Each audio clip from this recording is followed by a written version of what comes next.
hope that you have understood what is stack and how the problems can be solved with respect to the stack. So, while using the stack operations, you should keep in your mind that there are two important instructions for stack operation. One is called as push instruction, other one is called as pop instruction. Okay. So, in this push instruction, the stack pointer, there are two important nodes you should understand. The stack pointer is decremented. The stack pointer is decremented as per the word length. Stack pointer is decremented as per the word length. For example, say in the previous problem what we have solved, with respect to 8085, word length is 8 bits only for the memory. But how many byte register you are storing into the stack? 2 byte register. That is why stack pointer was decremented twice in the previous problem. You can just go back and check it once again. Fine. But here the stack pointer value is always not decremented in the same way. That is based on the type of memory word which is being stored. For example, if the memory has got 4 bytes per one register, let us say, think like that. For example, one word is 4 bytes. Then what happens is the stack pointer will be decremented by 4 times. For example, the word length is 2, then it will be decremented by 2 times, depending on the type of word length which is present. So, based on the memory structure and the processor registers, it will be happening. So, based on that we should understand. Okay. For example, here in the push operation, the stack or push instruction, stack point is decremented as per the word length. Similarly, for example, say in the pop instruction, the stack pointer is incremented when you are accessing data from the stack memory, that is called as pop instruction. We are storing data into the stack memory, that is called as push instruction. For example, in stack memory, bottom is fixed. So, when you go on dumping the data, the pile of bytes will go on increasing. Okay, because only from one end you can take or add into it, right? That is push operation. If you remove the data out of the stack memory, that is called as pop operation or pop instruction. So, stack pointer is incremented as per the word length, Fine. That is about the stack pointer, how the push and pop operations are performed. So, the time which is required, that is based on the process speed and all. Okay, fine. Now, observe carefully. Here, similar to the previous problem what we have solved, let me give you one gate question how it can be possible. See, in the gate, analysis part is more important. Once you understand the concept, question can be given in several ways. That is what you should understand very clearly. Okay. For example, say giving one simple problem. So, you assume that memory is byte addressable. Memory is byte addressable. Byte addressable means the successive addresses refer to the successive byte locations in the memory. Okay. So, what is that? We will see. Byte addressable and little Indian assignment is used. Little Indian assignment is used for bytes. Okay, fine. You know what is the meaning of little Indian technique or assignment. Okay, then 32-bit word length. 32-bit word length of the memory. 32-bit word length of memory. So, these are all the given conditions, and given stack pointer value means stack pointer register contains some address 7AD3. Similarly, there is one register called as R1. The register content is also given. So, let us say it is some 32-bit register. Okay, it is a 32-bit register. Let us assume like that. Okay, some data is given here 9A, some 4Y, 5, 8, 6, 7, 8, something like this. Okay, this is some 32-bit data because one nibble indicates 4 bits, one nibble is 4 bits. So, some 32-bit data is there, let us say 32-bit registers, okay, assume like that. Now, the question is given that you have to assume byte addressable memory, little endian technique, 32-bit word length of memory and stack pointer registers are given. Now, the question is if push instruction or push R1 is executed, push is the instruction, you want to push the data of R1 into stack memory, executed, the value of SP and data at 7ACC is, okay, this is the question, okay, lengthy question. Even the question resembles lengthy, it's very easy to answer if you know the basic concept. So, here you should understand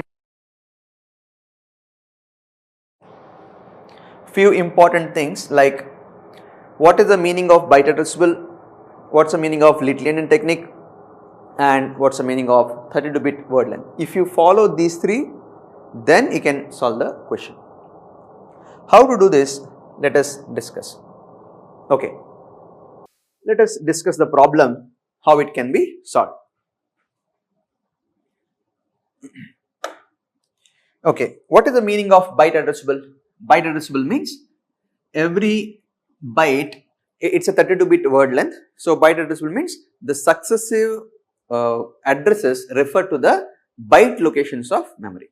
Okay, so what is the meaning here? For example, understand carefully, this is the memory. So, here it is 32-bit length, okay, it is a 32-bit word length, okay. So, memory is 32-bit word length,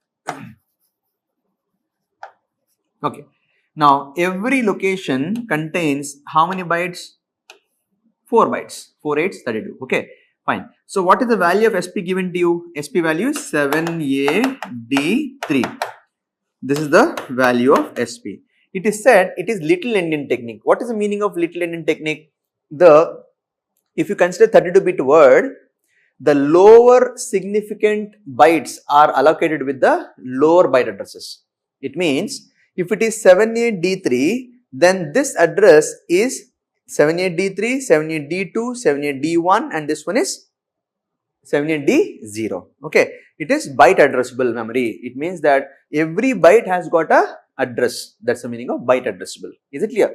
Right. It means this memory location refers to which address? This memory location refers to 78D3, this refers to 78D2, this is D1, D0, that is the meaning. So, if you understand carefully, this is the this byte address is 78D3, I am just writing here so that you can understand easily.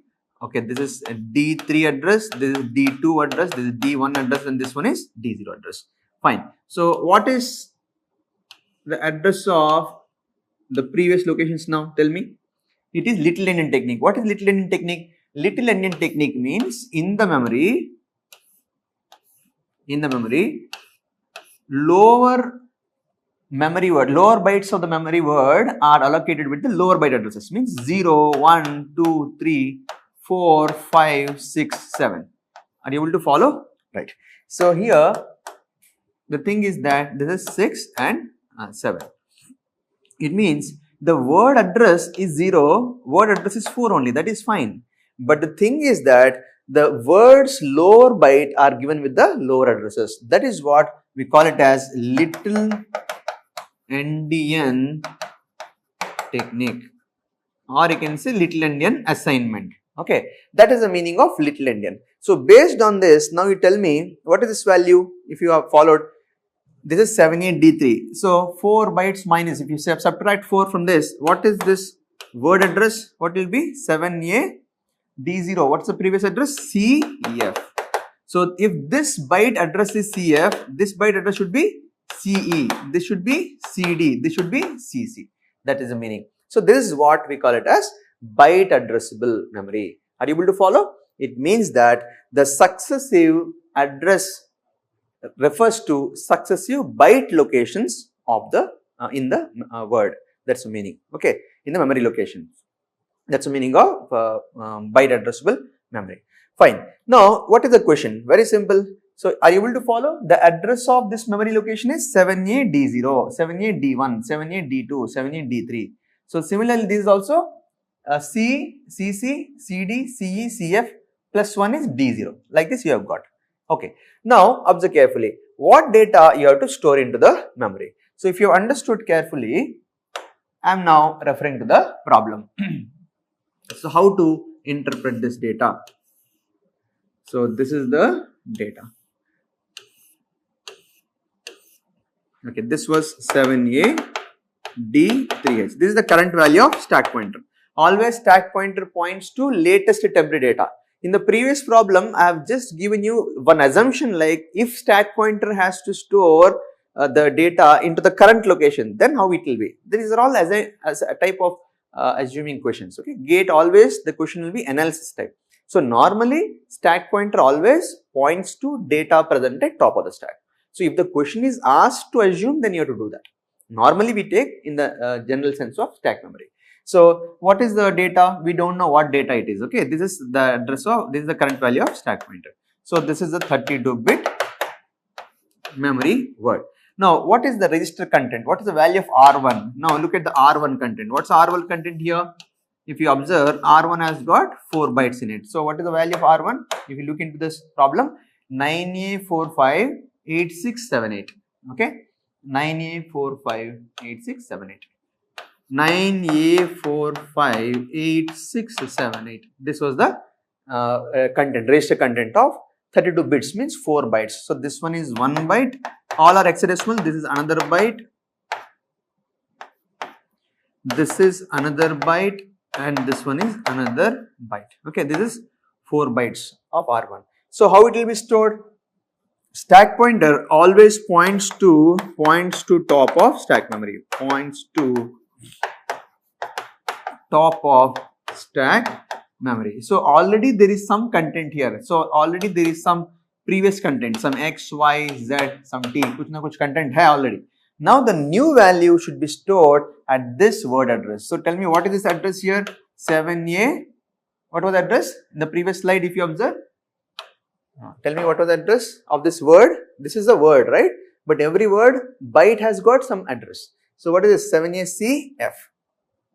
So tell me, what is this value? 7ACF. It means the stack pointer which was pointing to some temporary data at the top of the stack, it will be decremented by 4 overall. So it is SP minus 4. Okay, SP minus 4. Is it understood? So now tell me how it is stored. The 78 value, this will be stored at this location. Okay, 78. Next, this value 86 is stored at other location, and 45 is stored at this location, and 9A is stored at the last location. This is how actually the data is stored in the memory. Hope you have understood how the data is stored in the memory. For example, if the stack word length was not 32-bit, then the case would have been different. Okay, so that is how the value will be stored into the memory. Now, first point, what is the value of stack pointer? He says, what is the value of stack pointer after the operation? What is the value of stack pointer? 7ACF. Okay. Similarly, what is the data present? So, at this location, what is this location? 7ACC. What is the data at this location? That is 78H. So, this is how you can understand how to solve the question. Are you able to follow? So, there are different types of questions in the stack memory. You must be very cautious while solving the data. So, this is what I mean to say, like, okay, right. If you observe here, so this is 1 byte, this is 1 byte, this is 1 byte, and this is 1 byte. So this is total 32 bits of data. Okay, fine. This is how you'll get the questions in the stack memory. Hope you have understood. I have discussed 3 different types of problems. Okay.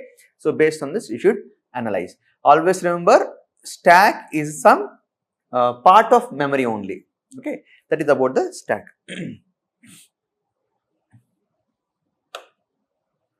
Fine. Sometimes just to understand, I am giving you one more data structure called as queue. So that there are some differences between stack and queue. So queue is also a type of data structures to store the data. So that is also similar to, this queue is also similar to stack. Okay. So how it works, let us see now. It is also similar to stack. Okay, 1 minute. Okay. This is similar to stack. Okay. But here the difference is, what are the difference between the stack and queue? So queue requires, it requires 2 pointers. 2 pointers. Unlike stack. So in stack memory, you will be adding the data only from one end. Okay. One end is fixed, the bottom is fixed, and you go on adding the data from the other end. But here queue has got 2 ends. Okay. So it requires it requires 2 pointers, right?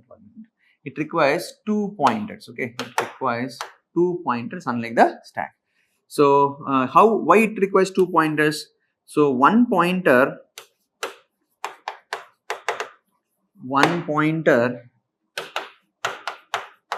to point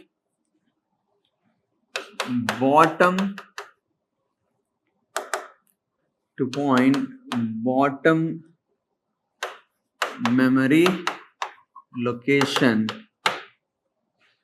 where data is added. Okay. And other at top from where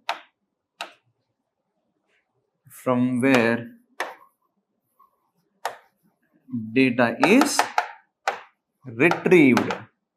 So it is a bit different. Therefore, what happens here is, in stack memory, bottom is fixed, but here bottom is not fixed. Okay, observe carefully. Let us say this is memory, right?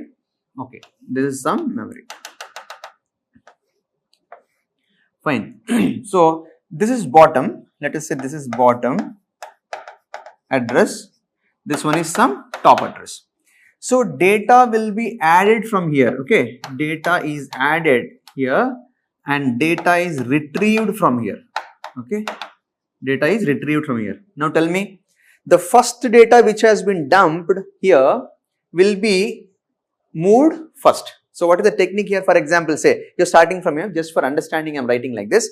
So if you're adding here and from top you will be retrieving. So the first one which you have added, it goes on increasing. When you're adding some values, stack pointer will be incrementing. 2 pointers will be incremented on the higher address side. So this is higher address side. If you consider like this, it is higher address side. So what happens is, this queue will be working with the principal. So it works with FIFO. So what is FIFO here? First in, first out. So whichever the data is first dumped into memory, into this queue, that data will be removed first. So what happens? Let us say this is one pointer, another pointer. So the next byte will come here. Okay. So next byte like this. And this will be the first one to come out. So this will become the top now. So the pointer will go on increasing. So this will be the top data which will come out first. So that is I mean to say. That's what we call it as first in, first out. Okay. So what happens is, both the pointers, the queue will be going on the higher side of the addresses. So what happens? The total queue will be occupying memory addresses. So it may become wrong sometimes if you don't take care. So you can put some limits to that particular queue by using some circular buffer. Are you able to follow? So in the stack, how it was there, bottom was fixed, data was only appended on one side. So it is something like going a pile of files. But queue is different. If you go on adding, it will come down. Okay, and this is the first data which will come out, first in first out. In the case of stack, whichever is last stored, that will come out first. But in the case of queue, it is reverse. What is that? First in first out, which will be stored first, that data will come out first. So ये है queue और stack के बीच में फर्क. Okay, so you can limit, if you don't care, this data will be completely, queue will be completely overwriting whichever is there in the memory. Then that will become wrong. That is why there can be some limitation put to this particular queue. How that limitation can be used? By using one circular buffer. Okay, that is how we can perform. So what happens is, with respect to queue,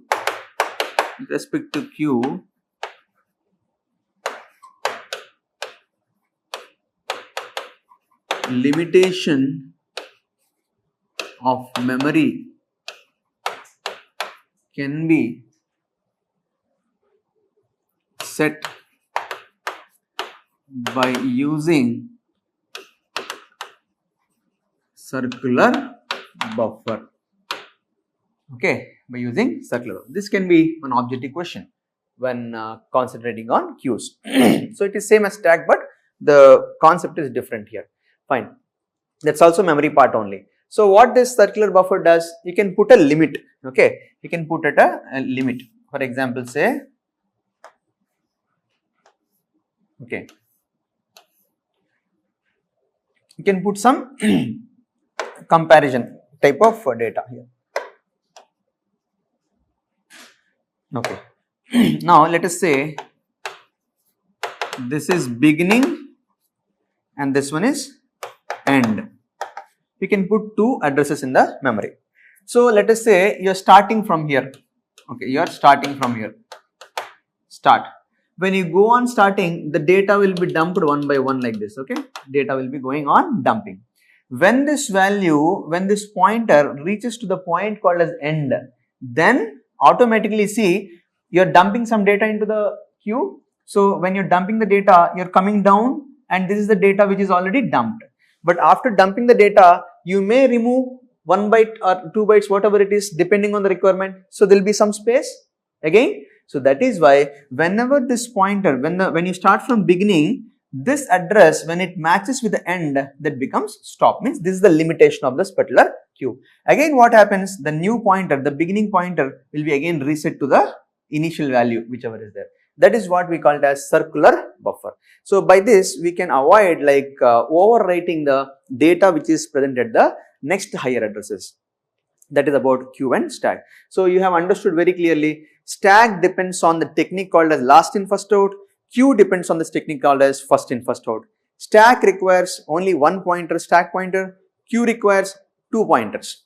Okay, and you can limit this memory by putting one circular buffer. So these are some few differences between stack and the queue. So elaborately, there are some other studies not required. You just understand the basic concept of this particular queue. Fine. That is about the special purpose register called as a stack pointer and the concept of stack and the problems which are involved. Fine.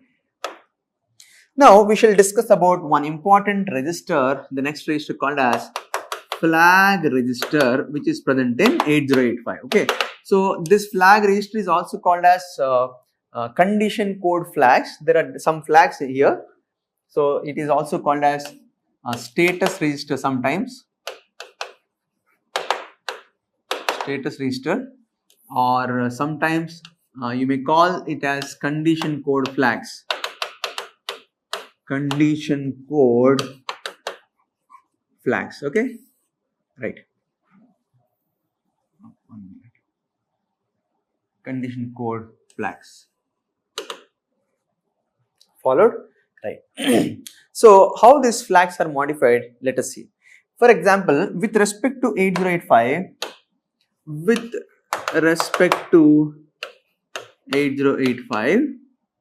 there are 5 flags.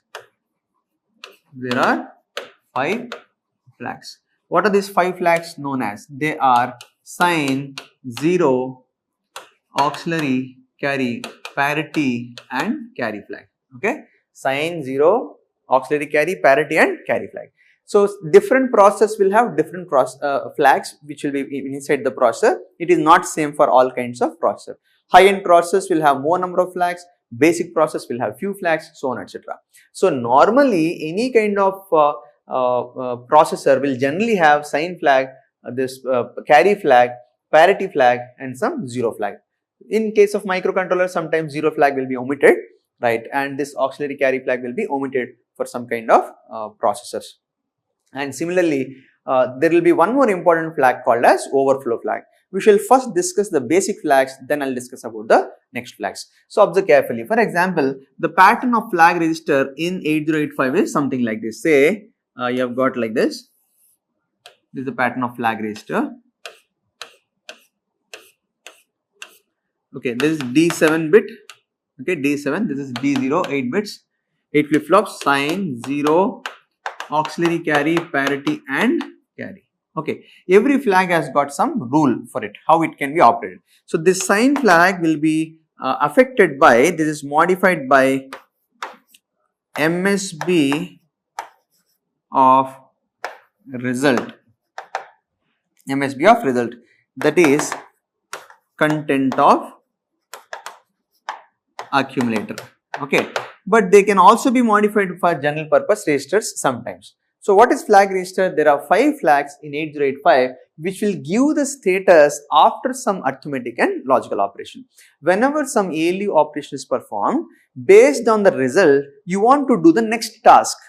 That next task condition can be created by such type of flags. That is about the flag register. So each and every flag has got some rule how it is modified. So this S means, this S stands for sign flag. Let me just write the meaning, then you can understand this. So this stands for sign flag. S means it is called as sign flag. This is called as zero flag. AC stands for auxiliary carry. Auxiliary carry flag. P stands for parity flag. And the CY stands for carry flag. Like this, the flag register is present in 8085. So 8086, for example, it will have some more flags here. It is a 16-bit register, flag register. So 4 more flags are there, like overflow, direction, interrupt, trap. So different processors will have different flags. Let me write the conditions of these flags. For example, say what is the condition of this particular sign flag. So the sign flag will be either 0 or 1, 0 or 1 based on most significant bit of accumulator. Most probably in 8085 result is stored in accumulator only for ALU operations. So I am just writing here as MSB bit of accumulator, or sometimes general purpose registers also. General purpose registers also. For example, if this value is 0, it is indicating positive. If it is 1, it is indicating negative value. You know signed numbers, it is used for signed operations. Okay, so this flag is especially meant for the signed operations. When you perform some signed operations, then it is useful. Okay, that is sign flag. Similarly, zero flag. This zero flag will be 1. This zero flag is negative sense. If result of an ALU operation is 0. Okay. Example, if accumulator contains 0, 0 for some ALU operation. But don't forget that flags are modified only for arithmetic and logical operations with respect to 8085. In some kind of microprocessor design, flags are also modified for data transfer operations. Like if you move some 0, 0 into accumulator, then flag may be affected. That is based on how the designer manufactures the instruction set. Everything is based on the design of instruction set. Okay, right. So 0 flag will be 1 if result of an ALU operation is 0, 0 or accumulator is 0, 0. Or you can take general purpose also sometimes. Okay, so 0 flag will be 0, otherwise it will be 0 otherwise. These are the rules of flags. Next one is auxiliary carry. It will be 1 if there is, okay, if there is a carry, if there is a carry from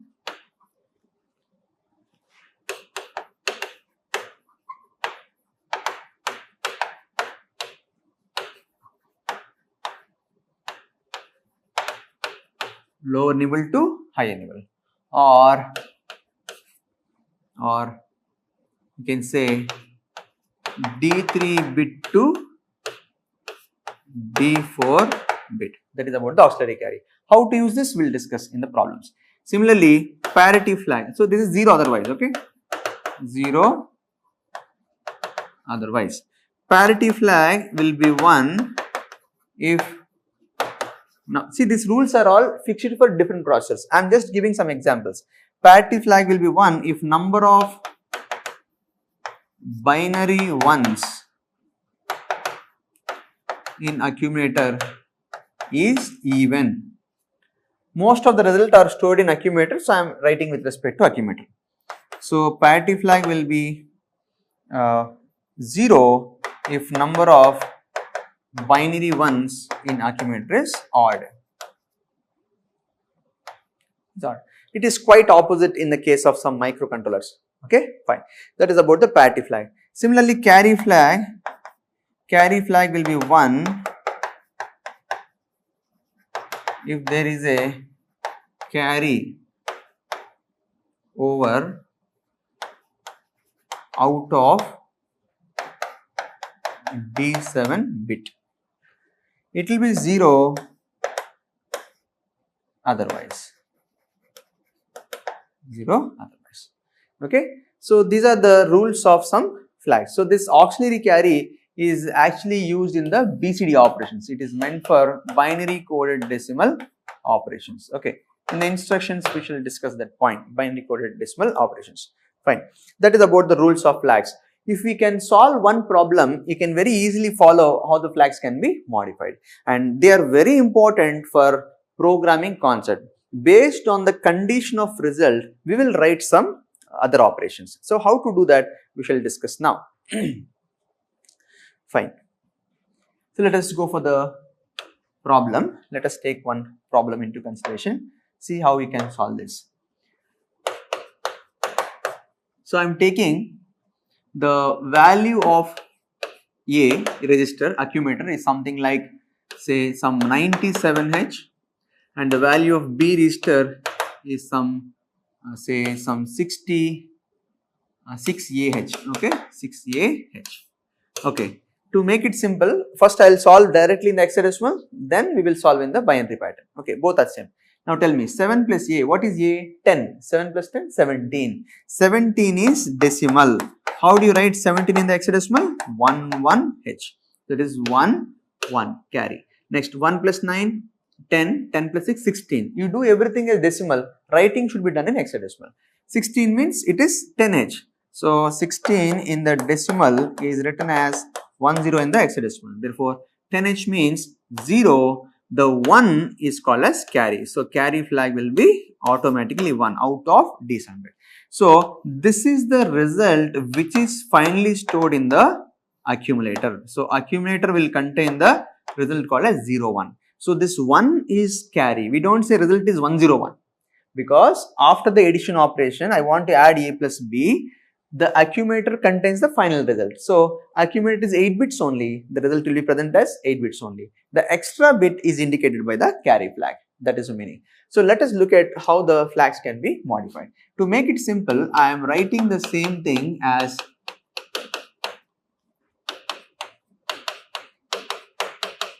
binary pattern. Tell me what is 97 binary pattern? 1 0 0 1. 7 stands for 0 1 1 1. Next one, 6A. What is 6A? 0 1 1 0. A stands for 1 0 1 0. Now you try to follow the binary addition now. Very simple, both are same. 1 plus 1, 1 plus 0, 1. It is 1 0, 1 carry, 0, 1 carry, 0, 1 carry. So this value, that is from D3 to D4, the carry from D3 to D4, from here to here, whatever carry is obtained, this value we call it as auxiliary carry. Hope you have understood. Clear? That is what we call as auxiliary carry. Let's continue. Or lower nibble to higher nibble. What is the meaning of nibble? Group of 4 bits. Fine. Next one. 1 plus 1, 1 0, 1 0, 1 0 and 0, and 1 is out of D7. So that is what we are calling it as carry. So that is present as 1. Is it clear? Right. So now observe here, answer is same, 0, this is 1, same value. How to find the flags now? Very simple. Look at the pattern. Sign, 0, auxiliary carry, parity and carry. So this values, wherever X is there, these values are unused. Okay, these flip-flops are unused flip-flops. Unused, they are not used.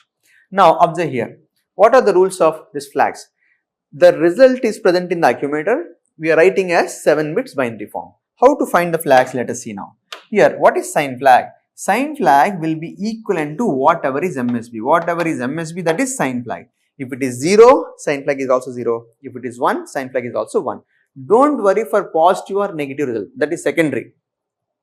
First you understand how to find the flags. Next, 0 flag. Observe carefully. 0 flag is negative sense. So, in the accumulator, for example, if result, let us say, if result can be understood as 8-bit result, 8-bit combinations, what are different 8-bit combinations? The result can be 0, 0, result can be 0, 1 or result can be some FF.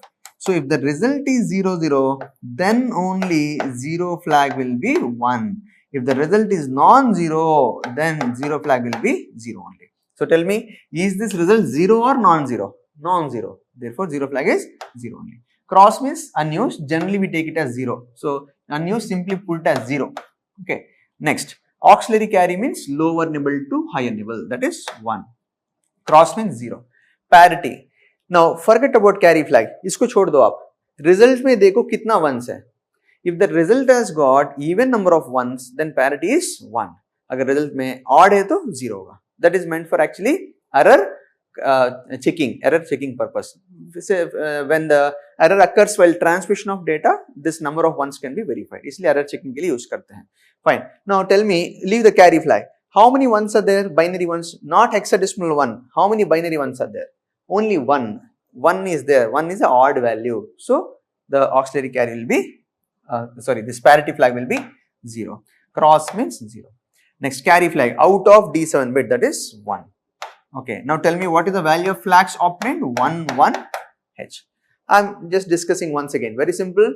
First you find the sum, write the result, expand it. No need to solve every time like this, not required. You solve in the same way, expand the result in the binary form. That now find the flags. MSB bit is 0, so sign flag is 0. Result is non-zero, so 0 flag is 0. 0 flag is 1 if result is 0. Next, cross means 0. Auxiliary carry, lower nibble to higher nibble. If you observe carefully here, lower nibble means, if you think carefully, from lower nibble to higher nibble, this is what we call it as auxiliary carry. Okay, this is what we can call it as auxiliary carry. This is the auxiliary carry. Is it clear? Or you can solve like this also. Both are same. Fine. That is 1. Next one is cross means 0. Parity, number of binary ones. If it is even, then 1. Odd means 0. There is only 1, 1. So it is odd value. So it is 0. Cross means 0. Carry flag is 1. That is how we can find the status of the flags. Hope you have understood how to find the status of flags. Based on these flags, we will write some instructions so that program control can be transferred from one location to another.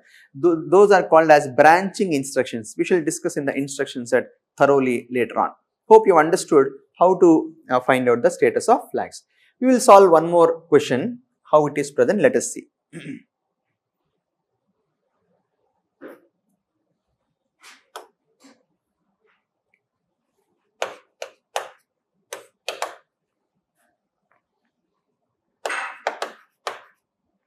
Add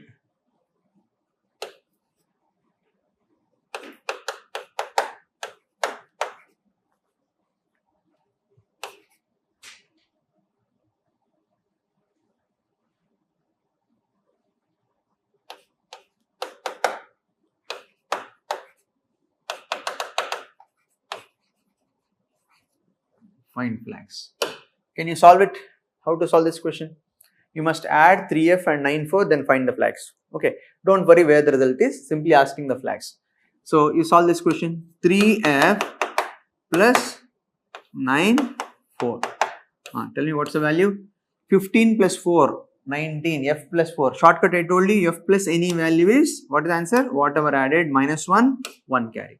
Or 15 plus 4 is 19, 19 in hexadecimal is 13h, 3, 1. 4 plus 9, that is 13. 13 is the decimal. How do you write in hexadecimal? That is D. So D3 is the value. Now you expand this result, expand the result. So what is this result? D3, expand the result. D means 1, 1, 0, 1. 3 stands for 0, 0, 1, 1. Now you write the pattern of flags and solve the question. Very easy. So tell me what are the flags status. So sign flag is 1, that is 1. Okay. Now is the result 0 or non-zero? Non-zero. So 0 flag is 0 only. Cross means 0. Auxiliary carry, lower nibble to higher nibble, that is called as auxiliary carry, 1. Cross means 0. Parity, how many binary ones are there? 1, 2, 3, 4, 5. 5 ones are there. So 5 is an odd value. So parity flag is 0. If it is even, then it is 1. 0. Carry flag, is there any carry? Is there any carry obtained? No. Therefore carry flag is 0. So what is the value of flags you got? 90H. So that is how we can find the status of flags. So based on these flags, we have got some branching instructions. How you can write this? For example, if the result is negative, tell me in this example, is the result negative or positive? Sign flag will give you the sign of the result. Sign numbers means MSB showing the sign. So if MSB is 1, is it positive value or negative value? As per two's complement technique, it is negative only. Therefore, the sign is 1, so result is negative. So result is negative. That is how you may get some questions. Right, that's about the flags, how to find the status of the flags. Similarly, if the 0 flag is 1, then do this job, stop the motor, so on etc. we can write. So let us say you are working with some escalator, a lift hai. When you are pressing some floor number, the number will be registered into some, stored into some register. For every floor, the register will be decremented. When the register has become 0, then we will write the condition. If the register is 0, if the result is 0 after decrementing, then stop the motor. That is how we will design the real-time applications. So most of the conditions are met with the flags. So that is why we write the flags. For example, if sign bit is 1, result is negative. We can write like this. If the result is negative, stop the operation. Like this we can write. Okay. So each and every flag will have certain significance. Let us say carry is indicating something overflowing from the register. Okay, more than its capacity. Then that is called as carry flag. So when you are adding 2 8-bit data, result may cross 8 bits also. That is indicated by the carry flag. Means excessive data, excessive bits are indicated. Bit is indicated by the carry flag. Like this, every flag will have its own significance. Fine. Now, let us for example say, there is one register called as PSW, one word called as PSW. In different types of process, the name will be different. Okay, they call it a status register, program status word, so on etc. Now, I am giving you one more example, you try to understand. For example, say I have given you some data, say 6E.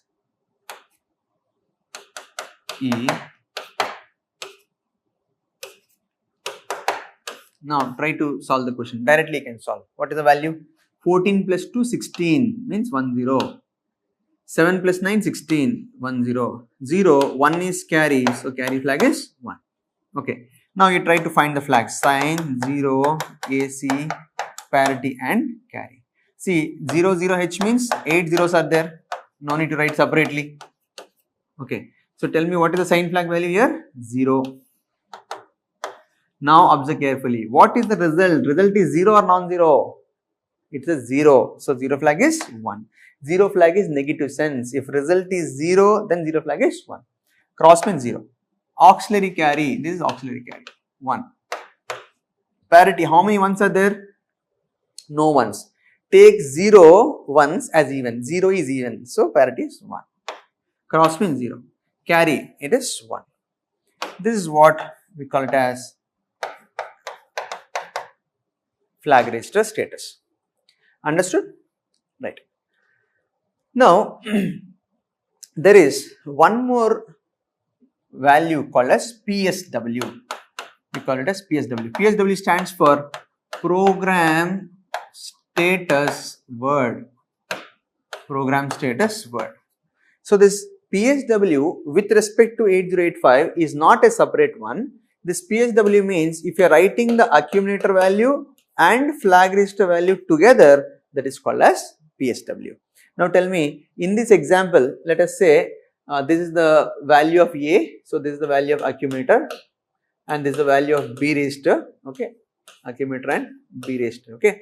After addition, result is again stored in the accumulator only. So tell me, what is the result here? Accumulator value is 0, 0. What is the status of flags you got? 5, 5.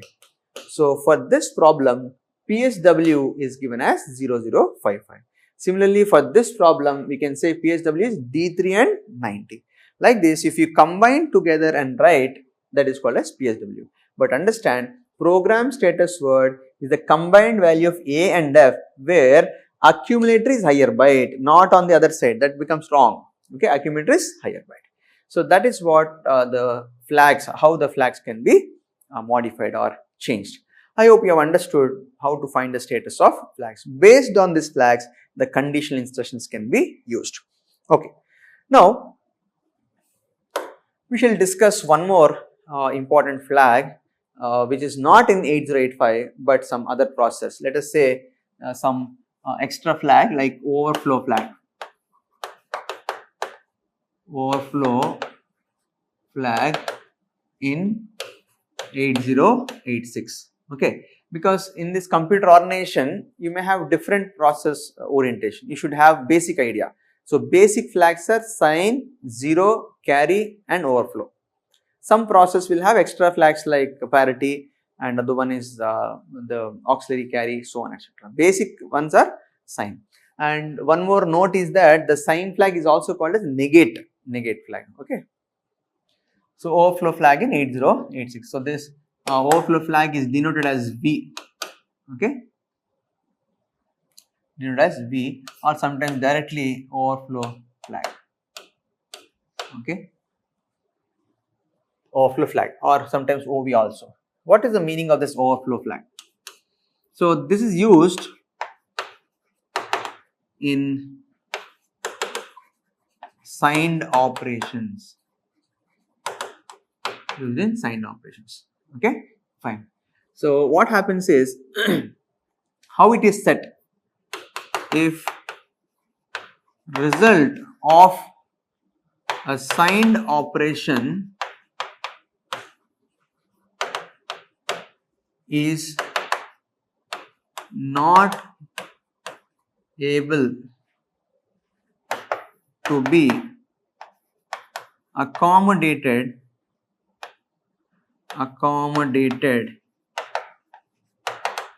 in destination register,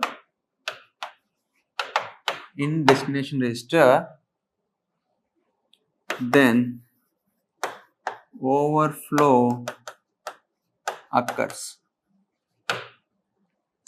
What is the meaning of this statement? Very simple. You know very well about the sign data, right? So, when this overflow occur, we will see. So, this overflow occurs, overflow can occur while adding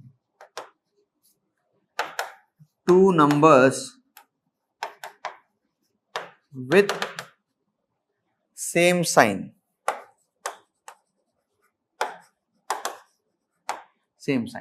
So, these are the rules. Let us see one example so we can follow easily.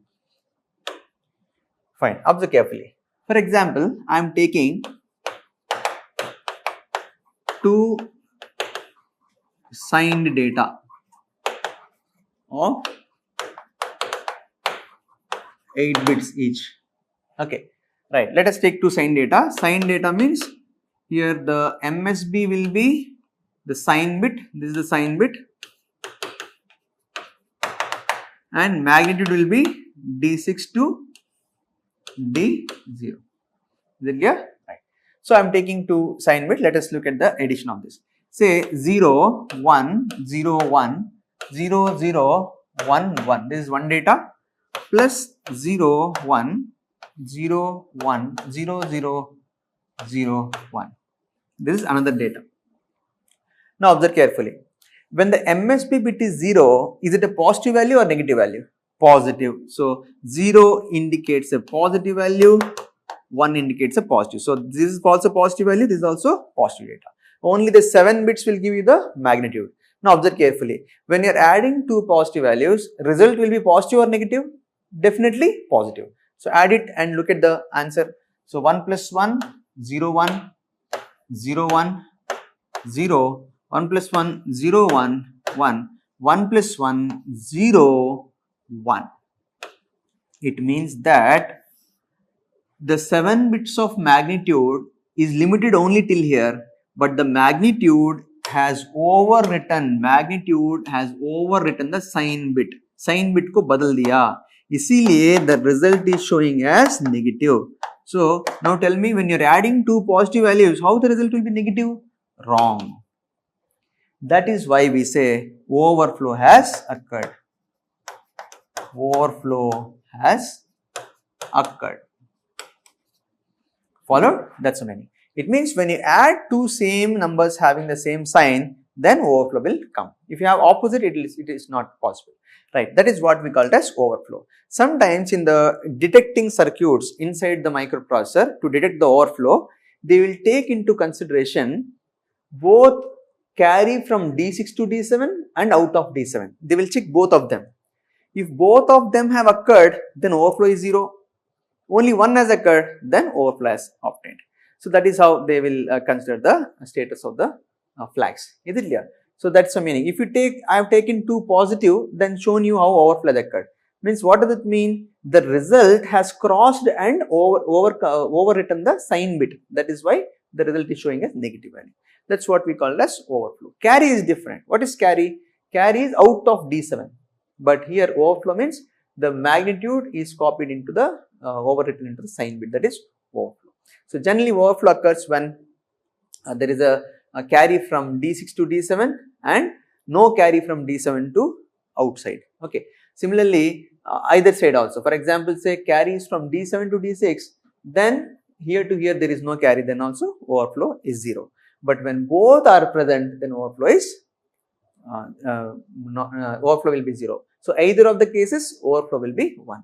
So the conclusion is, while adding two positive values, overflow can be obtained. While adding two negative values, overflow can also be obtained. Means adding the numbers with the same sign may result in the overflow. That is about the concept of overflow.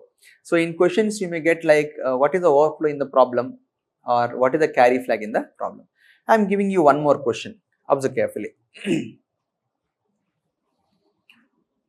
So let us take this as some example 1 and say this is some example 2.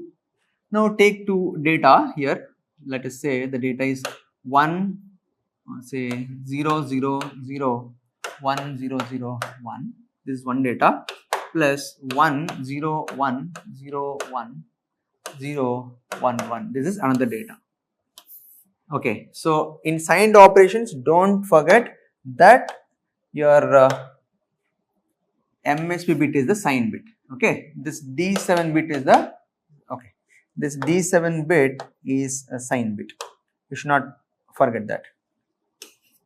D7 bit is sign bit. This is D6. This is D0. Okay. Now observe here. These two are positive values or negative values? Negative values. Result should also be negative. Let us check it.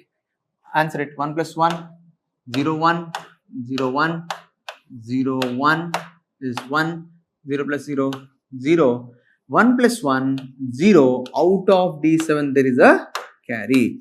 Now observe here, while adding two negative values, can the result show as positive? Positive result ऐसा आ सकता है क्या? No, wrong. That is why we say it overflow has occurred. That's the meaning. So when the magnitude overwrites the sign bit, generally we call it as overflow. So now for example, say if carry is there from D6 to D7 and D7 to carry also, means outside of D7 also, then overflow will be 0. There are some conditions for overflow flag. That's about the different types of flags, status flags which are present in the microprocessor 8085, and we have discussed one basic flag called as overflow flag, which is generally meant for the signed operations.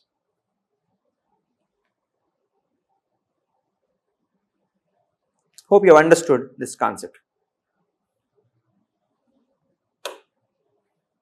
So there are some conditions, like for example, if carry is there, if there is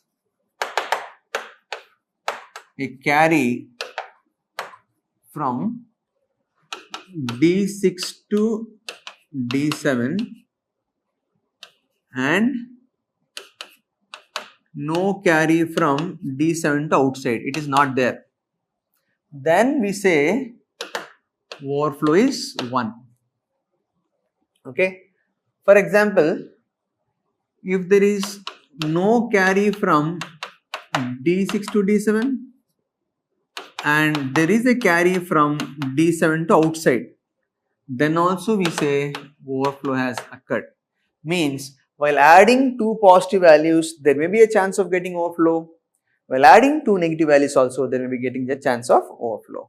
But for example, third case is if there is a carry from D7 to D6 bit, D6 bit to D7 bit and also D7 bit to carry, both are present, then for this condition we can say that the overflow has become 0. That is the meaning. That's how we can understand the overflow flag.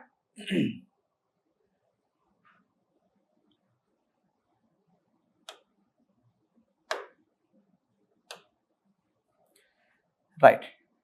So in 8085 there are some temporary registers, like there are some temporary registers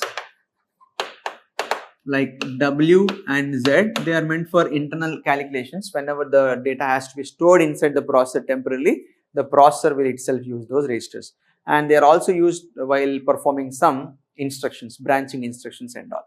Okay, fine. I would like to enhance two more or emphasize two more important registers called as MAR and MDR. So the next one is MAR. This stands for memory address register. So what is this memory address register? So this register is used to hold the address of memory or IO before it is placed on the address bus, placed on the address bus. Accepted. So the size of this MAR is generally k bits address bit length, number of address lines, it is equivalent to that. So the size of this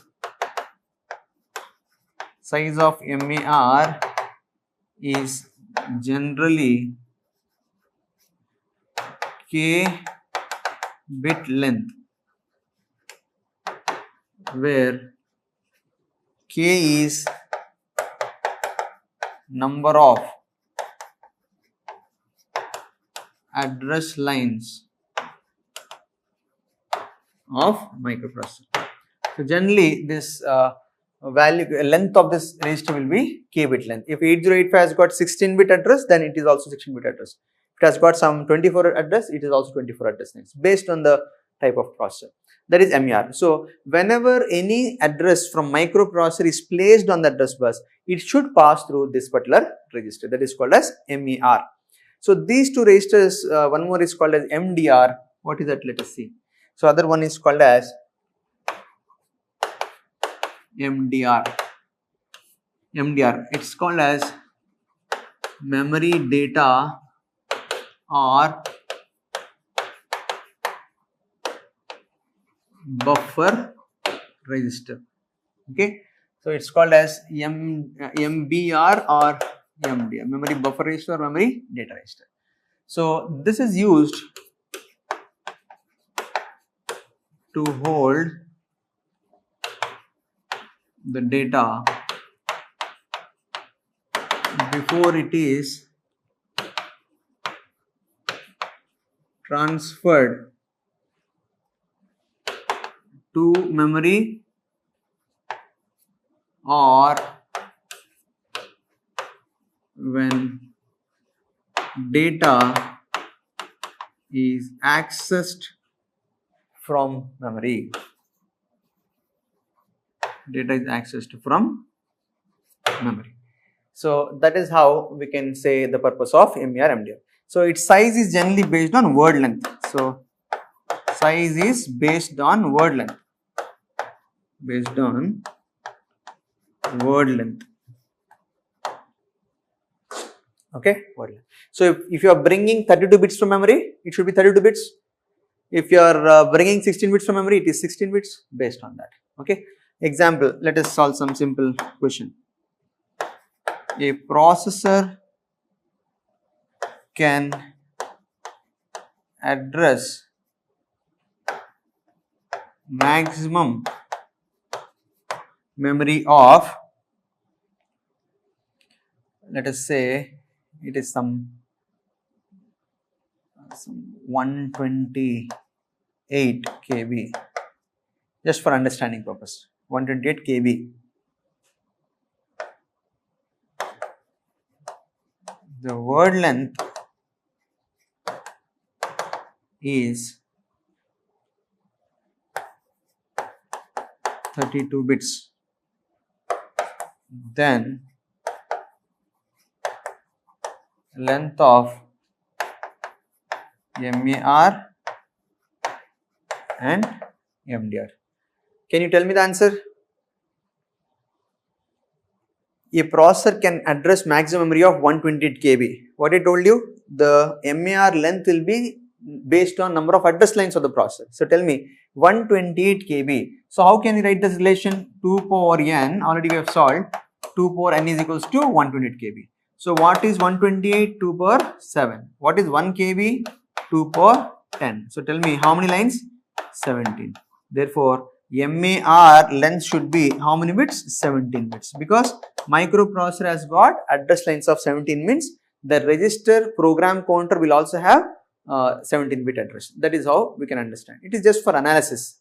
Fine. Similarly, what is the word length of this particular processor? How much it is? 32 bits. Okay. So therefore, 32 bits of data should be transferred. Therefore, MDR should also be 32 bits. From memory, you should bring 32 bits data or you should send 32 bits data. That is how you can get the question on MER or MDR.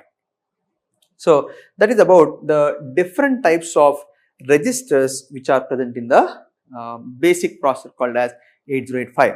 So different kinds of processors will have several kinds of registers. It is not same for all microprocessors. Depending on the manufacturer, they may change. I hope you understood how the registers can be present. Fine.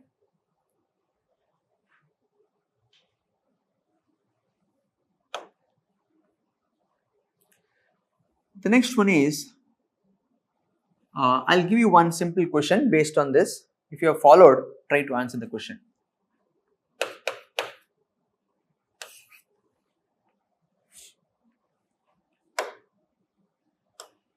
If you followed till now, try to answer it. Given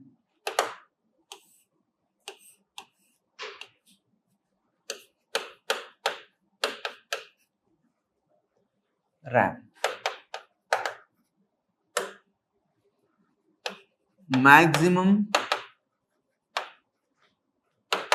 positive value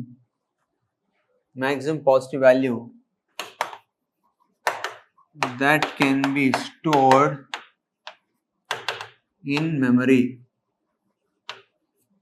Okay. So in you have to give in decimal form. Okay, fine. This is the question. Can you answer this question? You have solved signed data and all. Do you remember this? Can you solve it? So when you look at the question, if you don't understand the basic concept, you may misinterpret the question. By looking at this notation, you see that it is a memory chip. Okay. So what is he asking? Maximum positive value that can be stored in the memory, in memory. This is the important thing you should understand. So while reading the question, these words are very, very important, in the memory. Now, how to understand this? Very simple. Tell me, this is 2048 by 8. Tell me how many registers are there? How many registers are there? 2048. So 2048 registers are there. Can I compare this notation with m by n? Do you know what is the notation of m by n? M is number of address locations, 2048. This is m. This can be written as 2 power n, and n is equals to number of bits per register. Every register has got 8 bits in it. Okay. If 8 bits are there, inside the memory there must be 8 flip-flops. Okay. Are you able to follow? So that is notation of memory chip. So 8 data lines are also required. So he is asking how many bits can be stored in the memory. Now tell me, in the memory means will you check the address or will you check the content inside it? Content inside it. Now he told it is positive value. Immediately when the question is positive, negative, you should think that it is based on the signed data. In signed data only we will check positive and negative. Tell me, for 8-bit signed data, for 8-bit signed data, what is the range possible? What is the range possible? So what was the range possible? Already we have written 2 power n minus 1 to minus 2 power n minus 1 to plus 2 power n minus 1 minus 1. So now you put this range n here. So if you put the range n here, minus 2 power 7 to plus 2 power 7 minus 1. That gives rise to minus 128 to plus 1. So minus 128 to plus 127. So tell me, what is the maximum positive value in the decimal form that can be stored in the memory? That is simply 127. So आप देखा था question देखने में memory का problem लग रहा है, लेकिन क्वेश्चन है साइन नंबर्स के बारे में. सो ऐसे आपको कंफ्यूज कर सकते हैं गेट में. तो इसीलिए क्वेश्चन पढ़ना फर्स्ट अच्छी तरह सीखना है. You must read the question carefully. Is there any difficulty in the question? No. But the only thing is it makes a difference how you read the question. If you don't look at this word carefully, then you'll make a mistake. That is how the questions can be expected. The answer is how much? 120 plus 127 is the value. Okay, right. That's how we can solve some questions based on this data.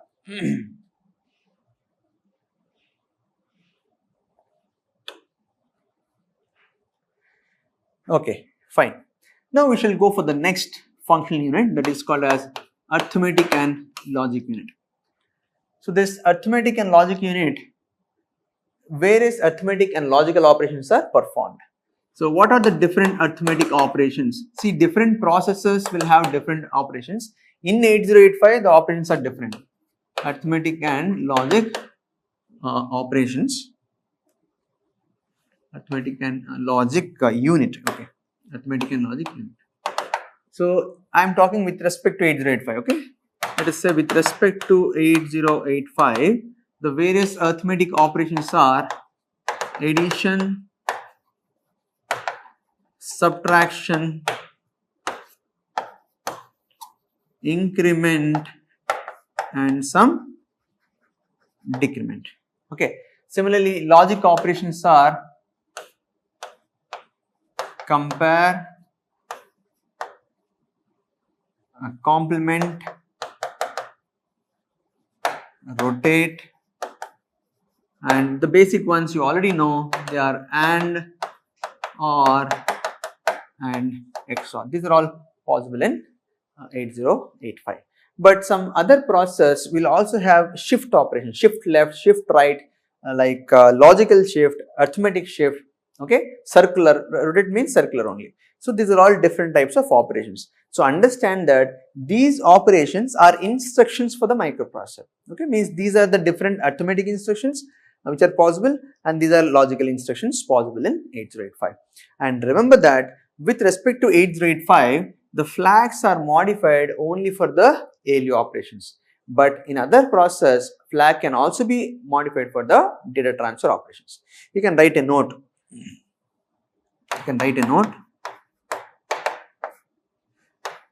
With respect to 8085, flags are modified only for ALU operations. In some processors, in some microprocessors, flags are modified for data transfer operations also. Data transfer means move, load, store, etc. Data transfer operations also. Data transfer operations also. Okay, fine. So this is the thing. In some process it is possible, like high-end process. That's about the different arithmetic and logical operations. And here, whatever the flags we have studied, in all these ALU only they are modified. But some cases in other type of what you call processors, they can be modified for data transfer also. Okay, right. That's about ALU, and we'll discuss about the corresponding instructions later on. Fine.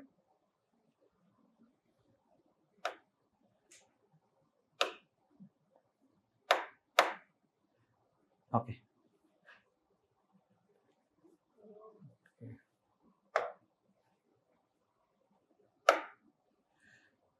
Right.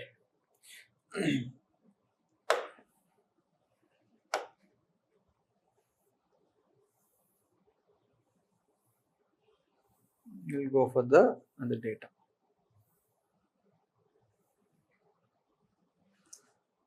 Now,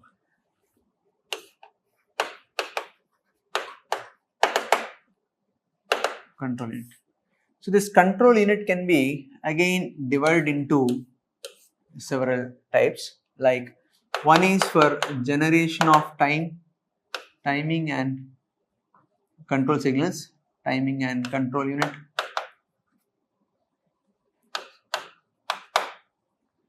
Other one is interrupt control unit. Other one is serial IO control unit. Okay. So if you can follow one processor, remaining will be very easy. So this control unit is acting something like a brain of the CPU or microprocessor.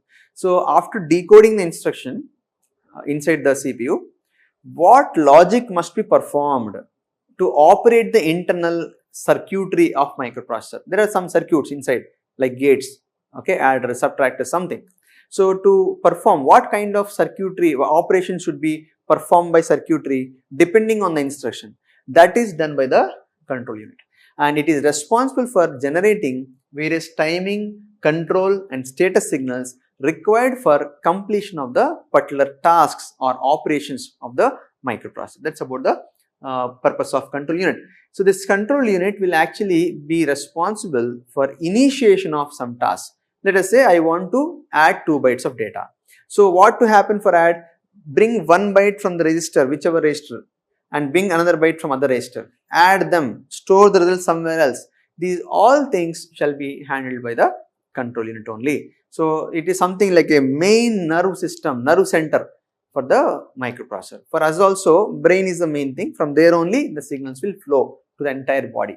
The same way this control unit plays the role. Okay, so for making the operations to occur at a particular instant of time, timing signals are required. So to provide some timing signal, clock is required. So there are some pins in 8085, like for example say there are 2 pins called as X1 and X2.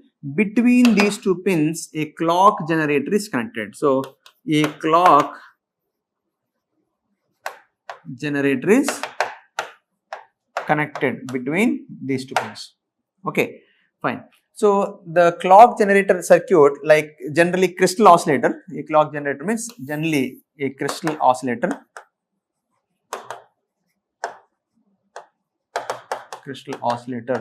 it is inside the processor in terms here, for example. So no need to get confused here. Here the clock generator means a crystal oscillator. So we can say a crystal oscillator is connected here.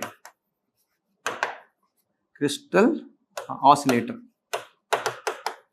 So to provide the clock, we require an oscillator, crystal oscillator. So why this crystal oscillator? Because this crystal oscillator can provide the a stable frequency which is required for the operation. So stable frequency can be generated. That's the purpose of crystal oscillator. So different type of microprocessors can operate in different frequencies. So based on the frequency, the speed of the processor can be increased. So if you observe here in 8085, the clock frequency is given by crystal frequency by 2. It works with divide by 2 clock frequency, because internally there are many other tasks which are required. So there will be two waveforms, timing signals generated inside the processor, the crystal frequency and half of it. These two together can be used to provide some other type of timing signals inside the processor. That is why it is divided by 2. Okay, right. Now it is crystal by 2. This crystal frequency, this frequency can range between 3 to 6 megahertz. So here the 8085 microprocessor has got a clock frequency of 3 megahertz. So this is for 8085. For 8085. And this clock frequency, it's called as clock frequency or processor clock, we can say, okay, microprocessor clock frequency. So this can range between 3 megahertz to 6 megahertz. Okay, so 3 is the basic value. It can also have 6 megahertz of clock frequency. That is how the frequency of operation can be done. So based on this, how the timing is generated, let us see. What is one time period now? If you have followed, tell me what is one clock period? What is one clock period? If you observe carefully, what is one clock period? One clock is equals to 1 by f. That is 1 by 3 into 10 power 6. That gives you 0.33 microseconds. So one clock period is 0.33 microseconds in 8085. This reference can be used for solving the problems. For example, there is a question.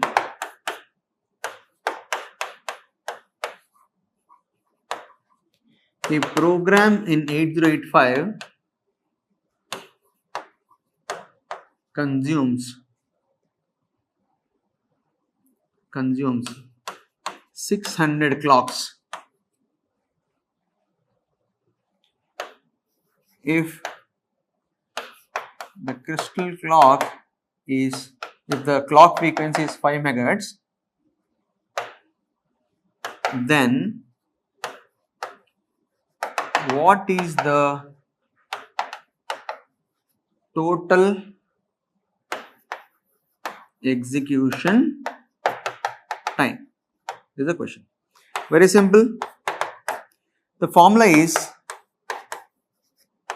total execution time is equals to 1 by operating frequency into number of clocks into count value. What is the meaning of count value? Count value means how many times instruction or set of instructions repeated. So count value indicates repetition of instruction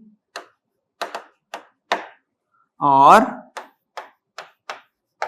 set of instructions. instruction or set of instructions. So very simple, what's the frequency here? 1 by 5 into 10 power 6 into how many clocks the total program requires? 600 clocks. Is the question saying the program is repeating for 10 times, 5 times, ऐसा कुछ बोला है क्या? Nothing. So by default take count value as 1. So count value means how many times a program or instruction or set of instructions are repeating. So what's the value obtained? This is simply equivalent to how much? 120, okay? 120 microseconds. 512 is 60. So 120 microseconds. That is how we can find out the total time of execution. So we shall solve some more problems after this one. I hope you understood what's the meaning of a clock and all. Without reference, we cannot function, right? We were discussing about different types of control signals which are meant for performing some operations in the microprocessor. Already we have solved one question, how to actually make the time to be available for the processor. Let us continue the discussion by just looking at the architecture view of 8085. So this is what we call it as internal architecture of the processor. So I have just taken the example of 8085. So this is the 8085 microprocessor architecture. So this is 8085 processor architecture. For example, if you observe here, this is 8085 architecture. Is it clear? Right. Now, for example, say that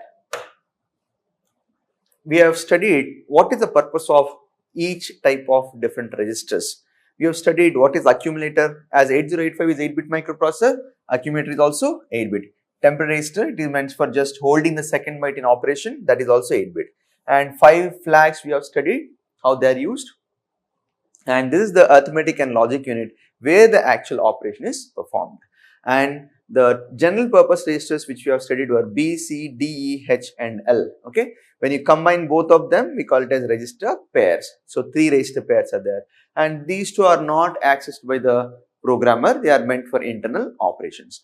And this is about the stack pointer which we studied 16-bit length because the address lines are 16 in 8085. Program counter is also 16-bit. And this is meant for incrementing or decrementing the address in certain operations. So whenever the value is placed on the address bus, we have studied about MAR, MDR registers, and these are just to hold the address and data. Fine. And here you find the other type of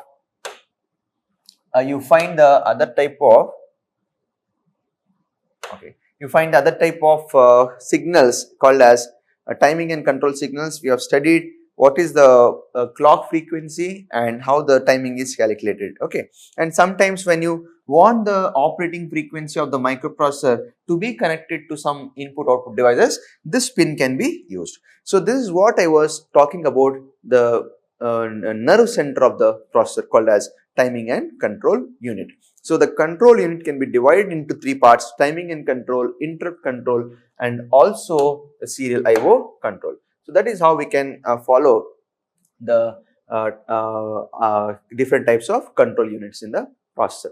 Right.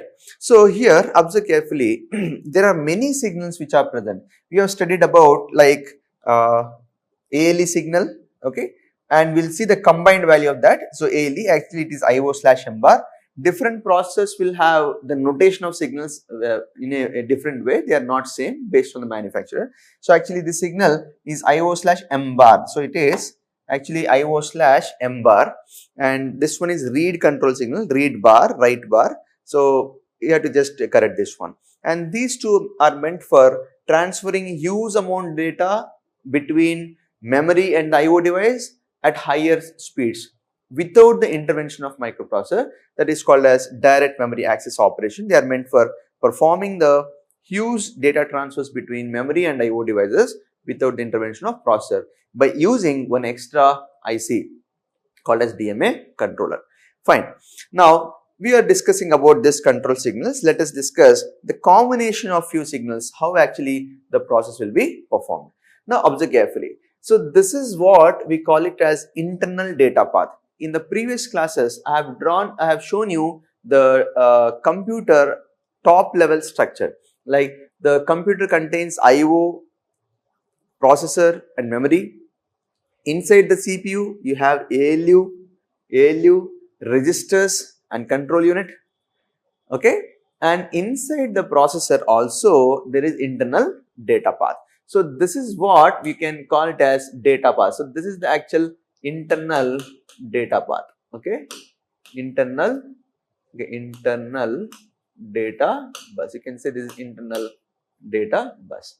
So that is how we can understand this. The data will be flowing through different blocks of the CPU.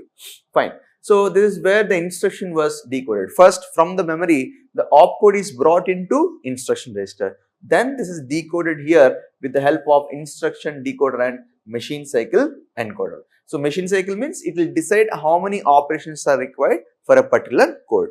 So as discussed before, every a processor will have only fixed number of instructions. Then only it is possible, and you cannot change the number of instructions as per the programmer. Instructions will be always fixed. That's how the operation will be performed. So let's discuss the different signals which are present in the timing and control unit. Okay, fine. Look at this signal. Already we have studied about ALE. What is ALE? Address latch enable. So this signal is used to make the lower 8 lines like the AD0 to AD7 either to act as data bus or address bus. So that's what we are writing as to demultiplex data from the multiplexed address or data bus. Okay, multiplexed address or data bus. So it means you are just making the lines. You are making the lines AD0 to AD7 either to act as data bus or address bus. That's the meaning of ALE. Already in the previous problems we have studied. If ALE is 1, all the 16 lines will behave as address. If ALE is 0, then the only higher 8 lines A8 to A15 will act as address bus. AD0 to AD7 is now acting as data bus. So this will act as data bus when ALE is equals to 0. Fine. Next one, IO/M-bar. This is a status signal which indicates what kind of operation the processor is performing. Is it a memory operation or input-output operation? Fine. If it is 0, it acts as the processor is performing memory operation. If the signal is 1, then it indicates processor is performing input-output operation. Fine. Now let us come to the other signals like what is read control signal and write control signal. So if you observe carefully, these are low active signals, active low signals. Whenever it is 0, that indicates it is active, means processor has generated it. If it is 1, that is showing as inactive signal. Same thing, write control signal also, 0 is active, 1 is inactive. Fine. So let us discuss now the combined signal or combined control signals which we have studied in the memory read sequence. Like what is IO/M-bar, IO/M-bar and read together called as, that is called as MEMR-bar. So you should know how the signals are implemented, how it is designed. Let us now discuss how actually we can generate those combined signals, right? So I am just showing you a simple diagram. You can easily understand how they are actually solved. For example, this is IO/M-bar, RD bar and WR bar. Okay, let us see how actually they can be performed. Fine. Or we can just take the signals.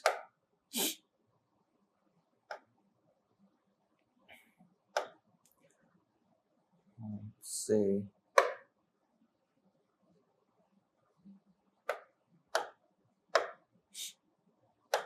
okay, fine. Okay.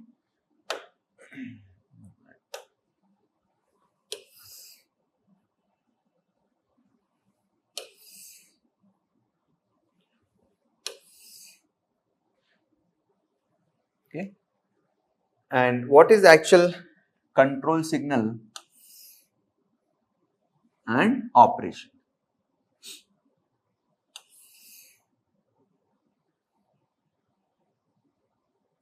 Operation, right?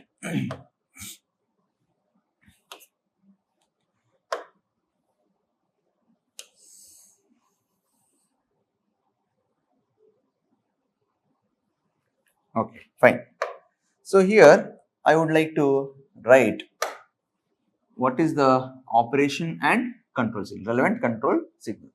For example, say the operation, what kind of operation it is performed, what kind of operation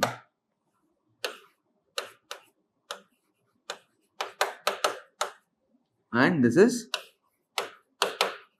the relevant control signal. So if you can follow for one processor, you can understand the internal design of the control unit. That is why I am just emphasizing how actually the signals are generated. We need not understand for every processor. If you can follow one, the remaining can be easily understood. While you get the objective questions, there also they will provide you the information regarding the processor. Let us say if they give you some instructions, they will provide in some hypothetical process processor this instruction, the meaning is this is how the data will be performed. So they will give you the sequence. Fine. So what are the basic operations the processor can perform? So if you observe here, what kind of operations processor can perform? Let us take the operations. Look at this operations. Say the basic operation is, one is opcode fetch, one is memory read operation, memory read, other is memory write, IO read and IO write. Okay, these two signals or these two operations will have the same combination. For example, tell me these two operations, fetch is done from input output device or memory? From memory. So for fetch or memory read, the data or the value is brought from memory only. So it's a memory operation. This signal should be 0 and you are accessing from memory. So read signal is required for the memory. So this should be active. Now whenever read is active, write is inactive. So combination of these two signals together, we call it as MEMR bar. MEMR bar, memory read control signal. Similarly, for memory write, this should be active. This should be 0. See, for 0 or 1, it has got some meaning. We don't call it as active or inactive. For these two, we call it as active or inactive.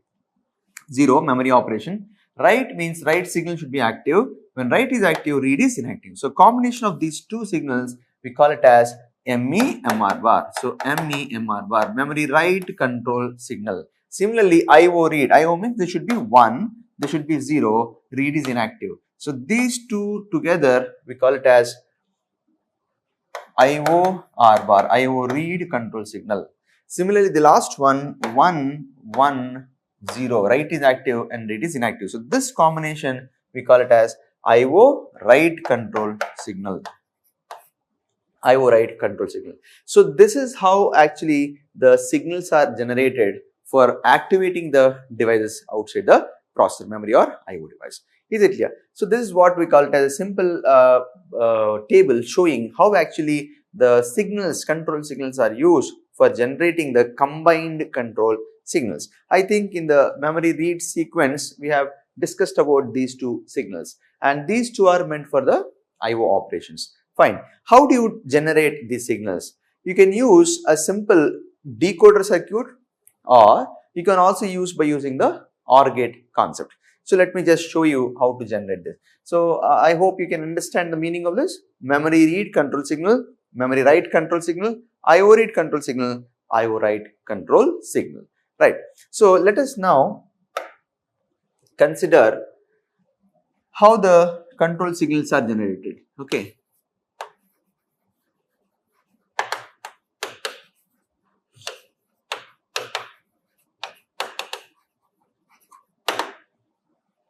Generation of control signals. Sorry.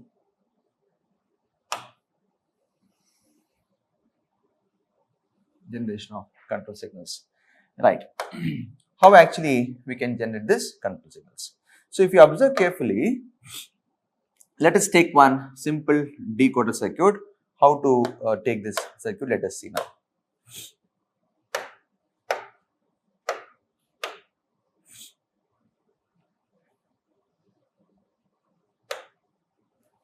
Right. Take one simple decoder circuit. Okay. And here, let us take the input lines as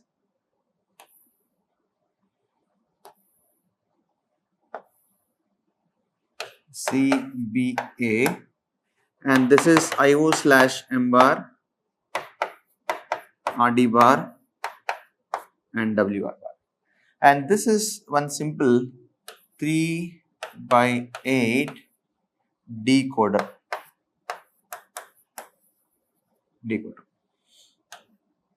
And it has got 8 outputs. So we already know what's the meaning of decoder. It's a logic circuit which can identify the combination of input signals and selects one of the output. So here it is Y0, Y1, Y2, Y3, Y4, 5, 6 and 7. These are the signals. And this decoder also will have certain enable line here for activating it. Fine. So what is the truth table? What are the 4 control signals we require now? So observe carefully. If you look at the truth table, what is the input and output? For example, say here it is input and this is output. Okay. Now observe carefully how it can be done. Fine. So here CBA is just IO slash M bar, read bar and write bar. If these 3 signals are 0, 0, 0, the output selected is Y0. Now tell me, if this signal is 0, if the input is 0, 0, 0, what is the output selected? Y0. Means remaining all will be inactive. Now observe carefully. Here, if IO bar M bar is 0, it's a memory operation. Can read and write be active at a time? Is it possible? No. Therefore, this combination is not required for us. So, what are the different combinations required for us? It should be memory 0, read is active 0, write should be inactive. It means if the input lines are 0, 0, 1, which output is selected? Y1. So, this is the combination required for us. This is what we call it as memory read control signal. This is how the signals are generated. Similarly, for example, say if it is 0 and this is 1 and this is 0, what is selected? If input is 0, 1, 0, what is output selected? Y2. So, Y2 is an equivalent combination for which control signal? Memory, write is active, read is inactive. So, what is the combination? MEMWR, memory write control signal. Similarly, what are the other combinations required? For example, say if I write 0, 1, 1. Is there any such combination required for us when both read write are inactive? We don't require. So, this Y3 is also not required. So, what are the other combinations which are required for us? For example, say I want IO read. What is IO read? 1, 0, 1. So, Y5 will be selected. So, this is equivalent to IO R bar. Similarly, we require 1, 1, 0, then Y6 will be selected. This is equivalent to IO write control signal. And the last combination also not required for us. This combination is also not required for us. So, these are the combinations which are meant for generating control signals. So, Y1 is required, Y2 is required. Similarly, Y5 is required for generating IO R bar and Y6 is required for generating the R bar. This is how we can say that the control signals can be generated by using one 3/8 decoder. Hope you understood how to generate the control signals or how to design the control signals. In the same way, we can also use some combinations of OR gates to generate this control signals. Fine. That's about the generation of control signals. Fine.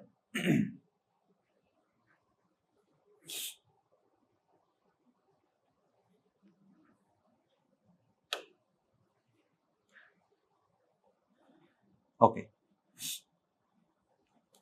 We have studied that the processor can communicate with the input output devices also. Fine.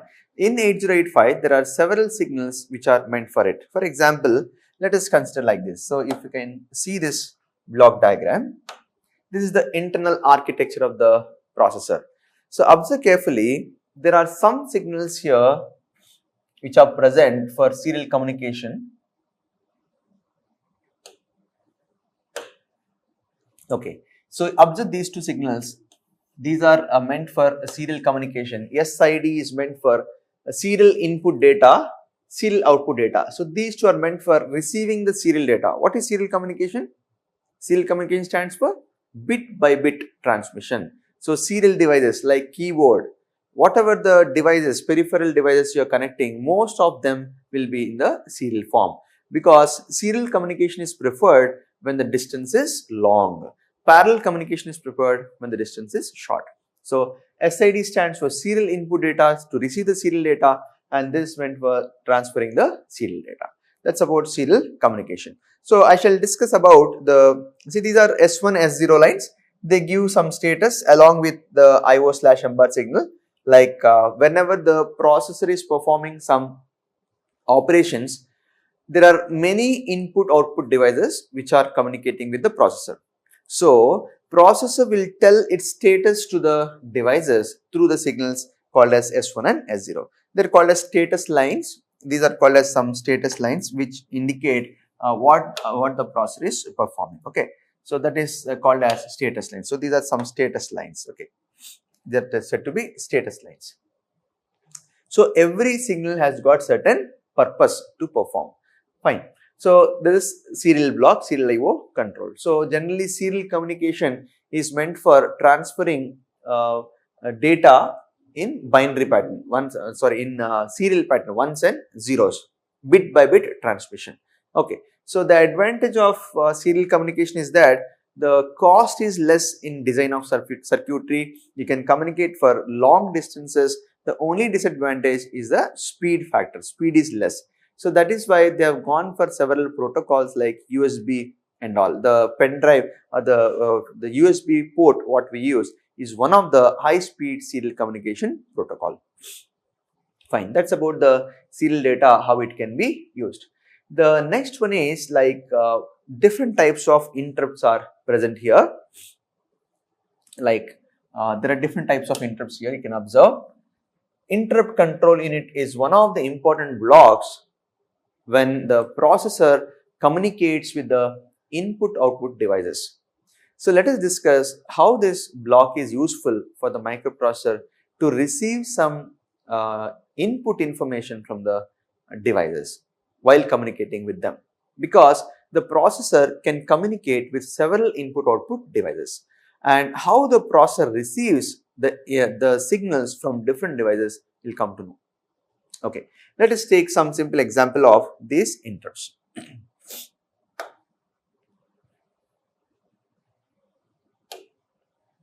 Okay.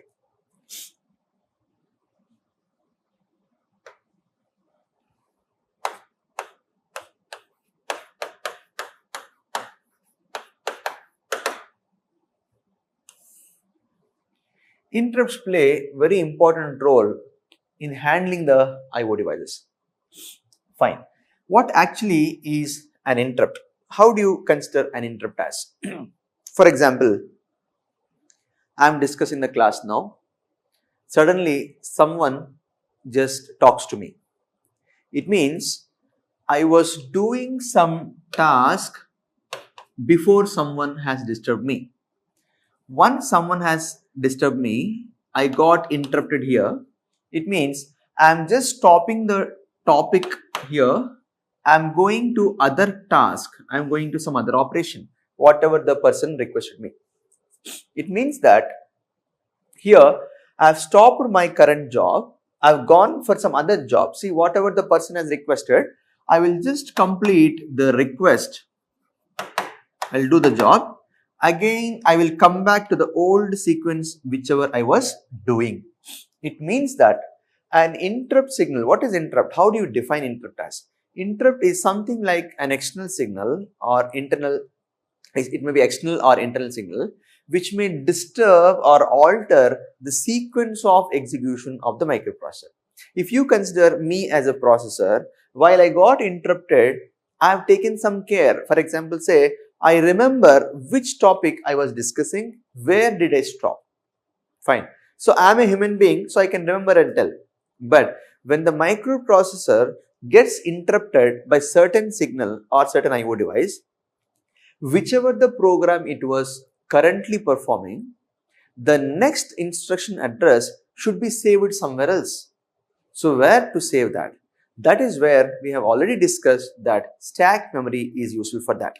So what is stack? Stack is a part of read-write memory to store the temporary data and also the value of program counter when subroutines are used. And hence, before going to the request which the device has done, the microprocessor will store the next address into the stack memory. Whatever is the next address, whichever is, for example, say it was doing some program. So from there, before going to the request program, so that is also some program, and that program is called an interrupt service routine. So a program that has to be executed or that has to run in response to an interrupt signal. So that program is called as interrupt service routine. Interrupt service routine, or you can also call it as interrupt service subroutine. Both are same. Fine. So these are the sequence of steps the processor follows. So in the gate also, you'll get couple of questions based on this interrupt sequence. And the same thing can also be done by some instructions called as branching instructions. There are some instructions like call instructions. So the sequence of steps either for interrupt or for a call instruction are almost same. Fine. So that is what we call it as interrupt. So how do you define this interrupt as? In other way, for example, let us consider that this is the processor and the processor can communicate with the memory. At the same time, processor can also communicate with the input-output devices. Okay. Processor can also communicate with the IO devices. This IO device. Okay. IO device. What is the very purpose of microprocessor? The very purpose of processor is to provide some service to this particular input-output device. But how can the IO inform the processor that it wants the service? It means that the processor can receive the information, it can receive the request from the IO devices. Okay, so this is what we actually call it as interrupt.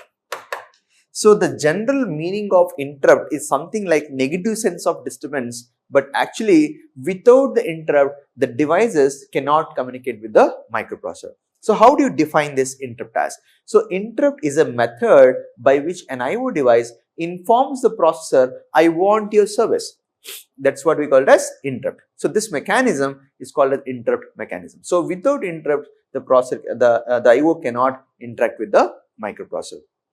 Based on the type of CPU or microprocessor, these interrupt signals will be different. So interrupts are not always same. So interrupts are classified into several categories. Let us see how to understand them. So interrupt is a method by which an IO device informs the processor that that it requires the service of microprocessor.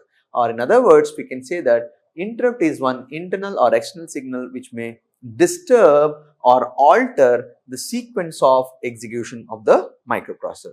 Broadly classified, the interrupts can be considered into several categories. For example, say I am writing what are the categories here. So interrupts can be classified as, so what are the types of interrupts?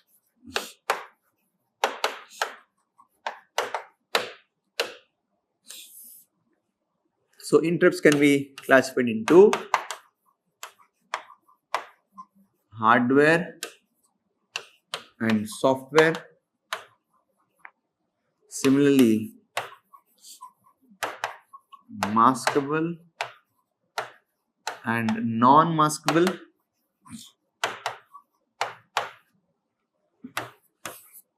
vectored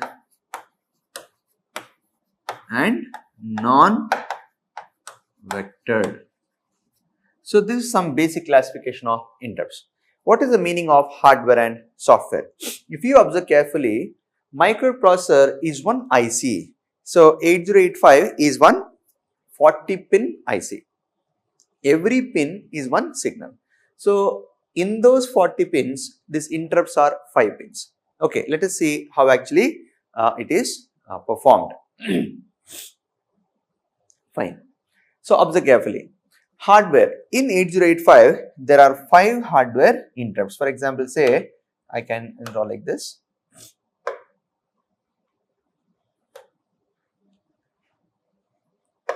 Okay.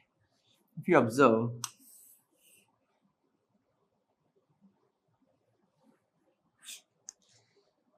so I am writing like interrupt control unit. In this, there are 5 hardware interrupts. So these are 5 pins of the processor, that is trap, RST 7.5, 6.5, 5.5 and INTR. So this is one pin called as trap, other one is called as RST 7.5, other one is called as RST 6.5, other one is called as RST 5.5 and the least one priority is called as INTR. And there is one more pin which is response from microprocessor to the device.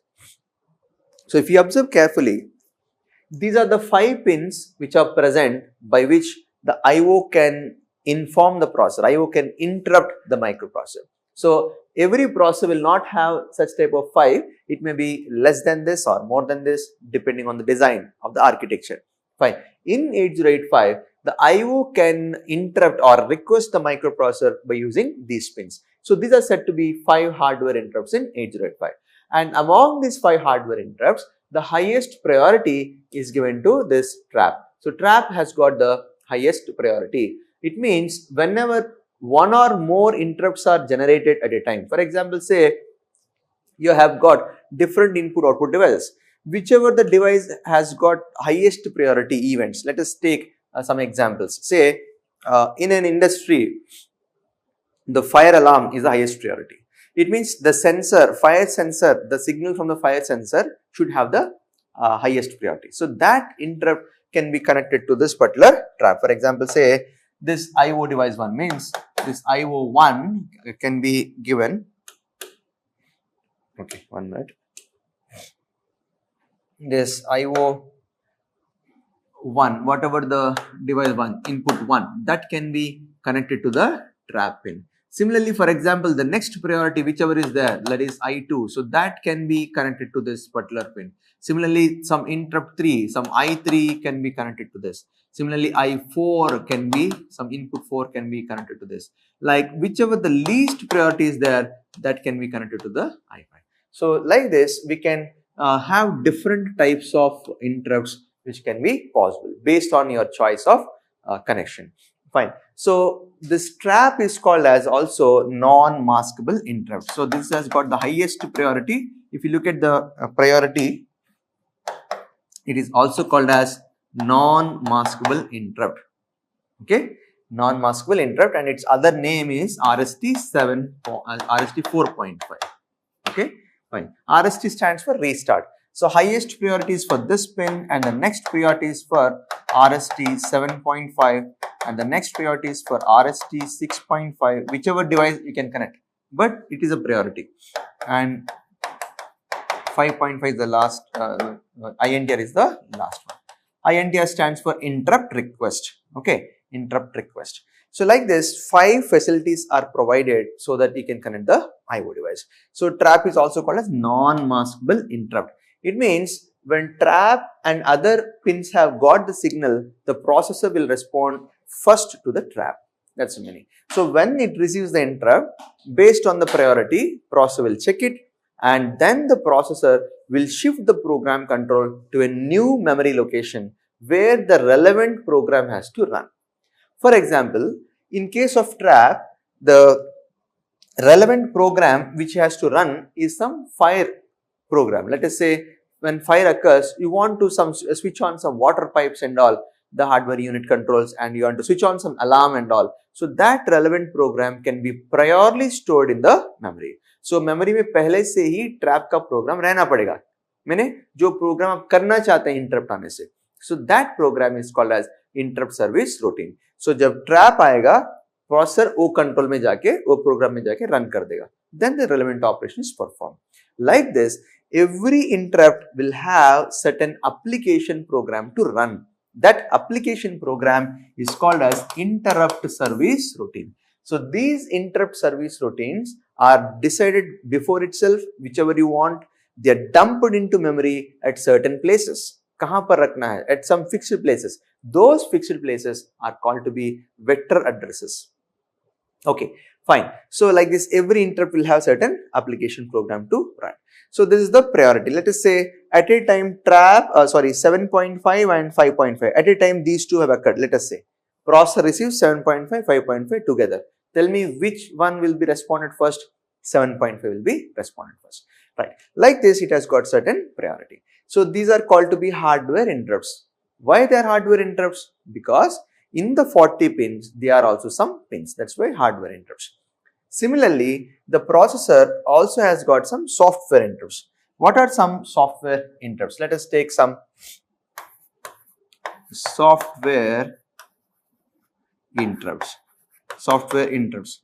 So software, can you touch the software? No, they are instructions. We have already discussed 8085 has got some 246 instructions.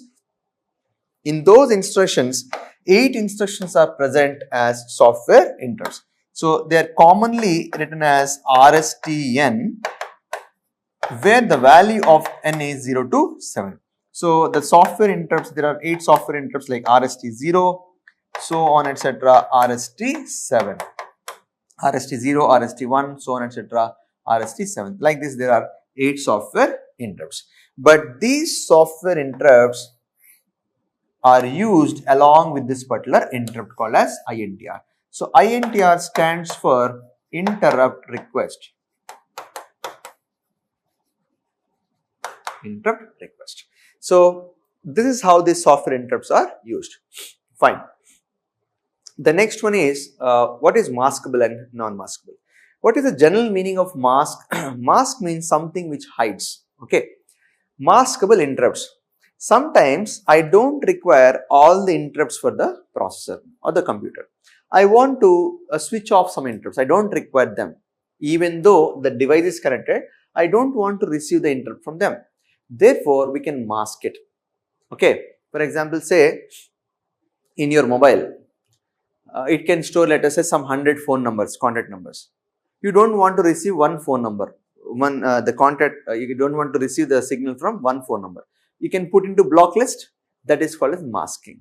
Okay, fine. How to mask that we shall discuss in the arithmetic and logical operations. Which type of gates are used for masking and all we shall discuss in the ALU operations. Right. So maskable interrupts means those interrupts which can be ignored or neglected even though they are triggered. Triggered means switched on. Okay. So that is called as maskable interrupts. In 8085, the only non-maskable interrupt is trap. Remaining 4 are maskable. So these 4 interrupts are maskable interrupts. These 4 interrupts are maskable interrupts. They are maskable. Maskable interrupts. Is it clear? And the trap is only called as non-maskable interrupt. In 8085, the only non-maskable interrupt is trap. Fine. Next one is what is the meaning of vectored and non-vectored? Okay. So vectored and non-vectored. I hope you have understood what's the meaning of non-maskable interrupt. See, in the laptop also, if you observe carefully, let us say sometimes you operate the laptop, it doesn't respond.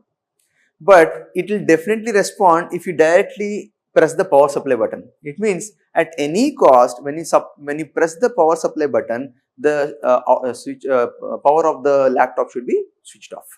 That is what we call as non-maskable interrupt. So non-maskable interrupts are those interrupts which cannot be ignored by the processor.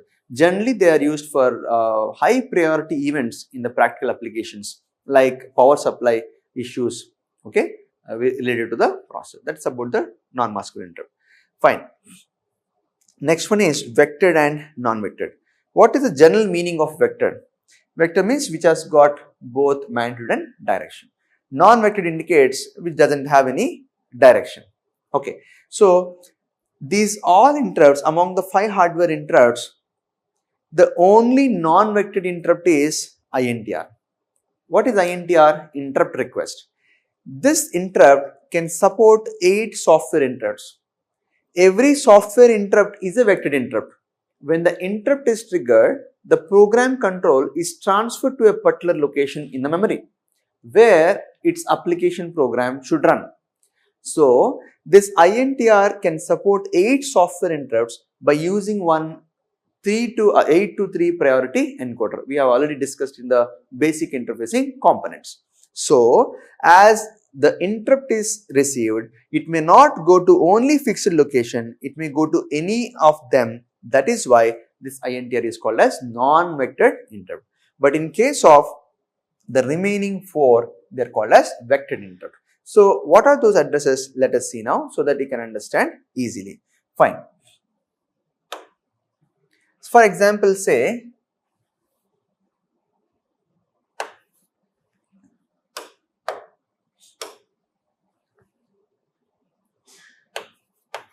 every microprocessor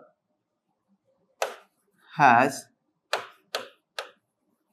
some fixed number of memory locations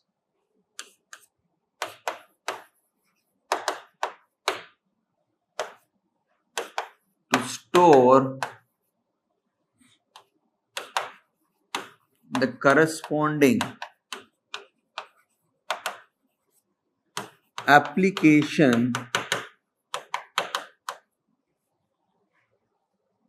program.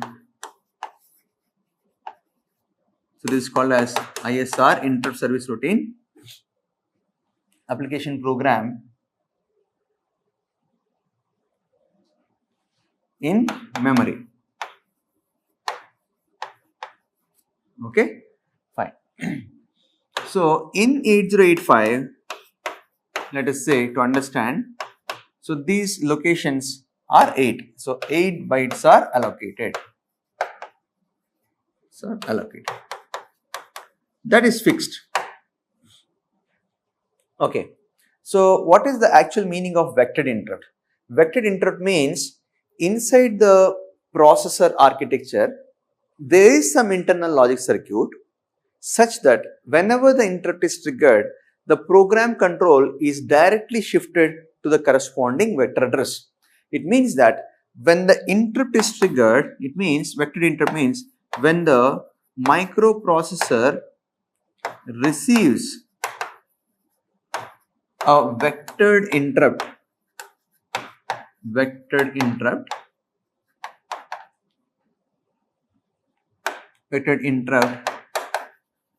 is a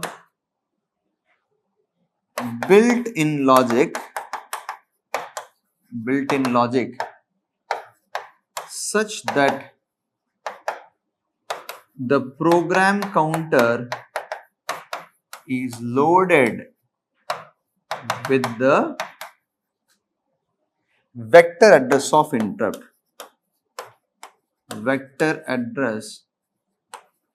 of interrupt. So, this is what we call it as vector interrupt. Is it clear?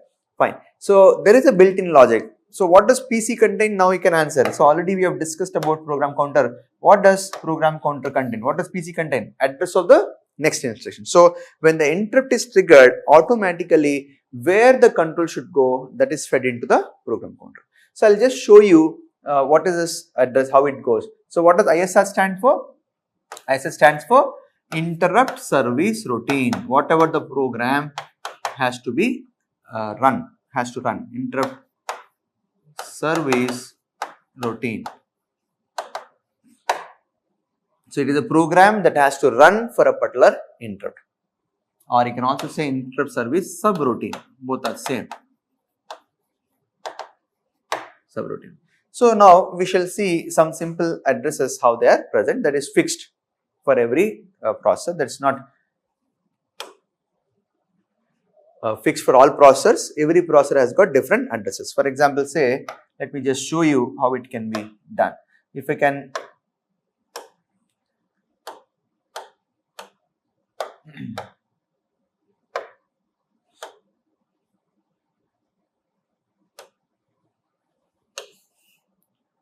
okay.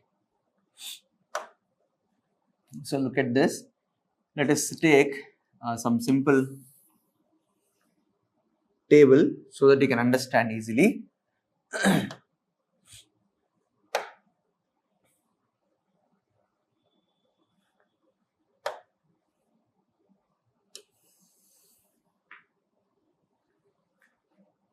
So what is the address where it goes? I would like to just discuss that.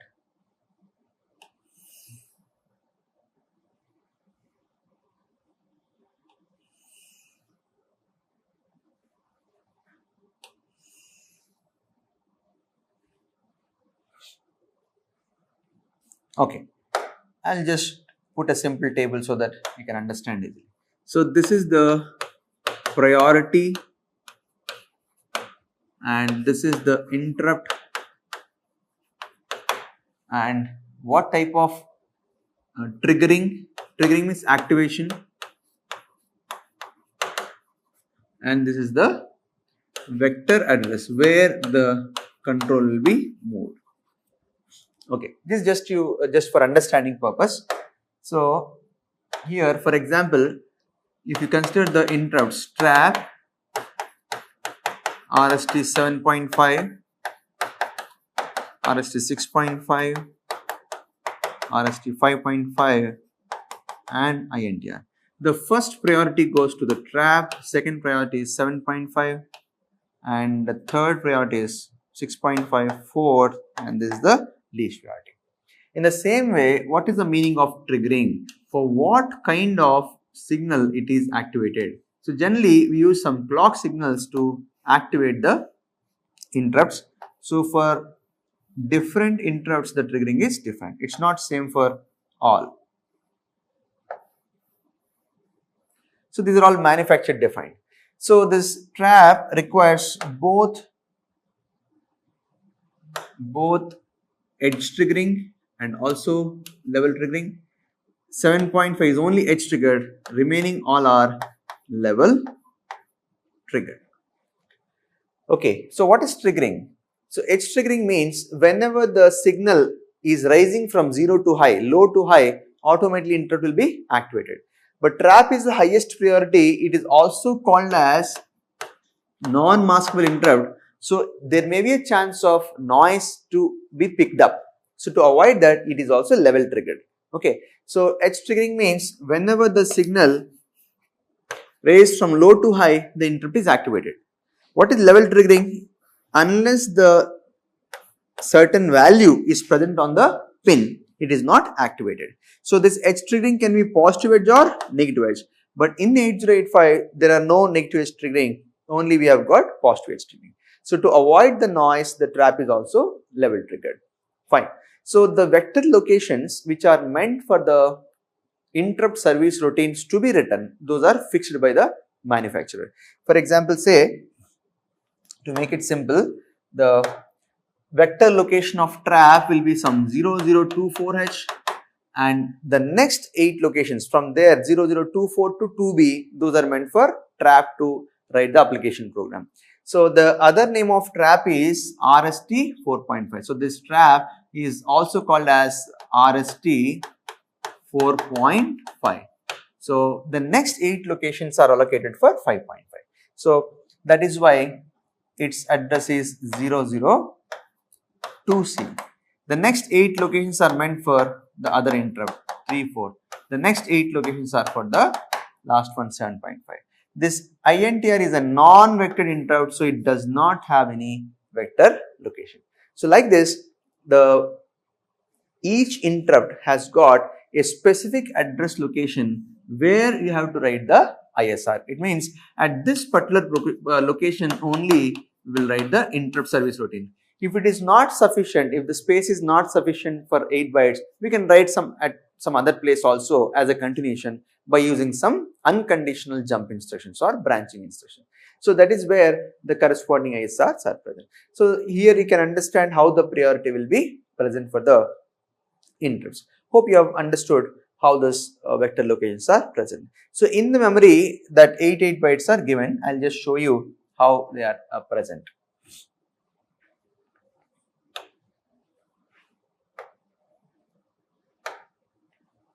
If you take into consideration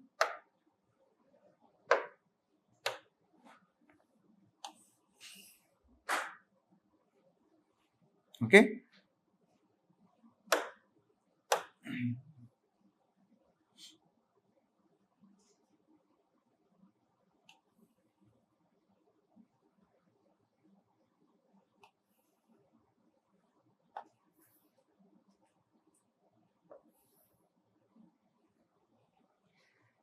okay, so it's very simple.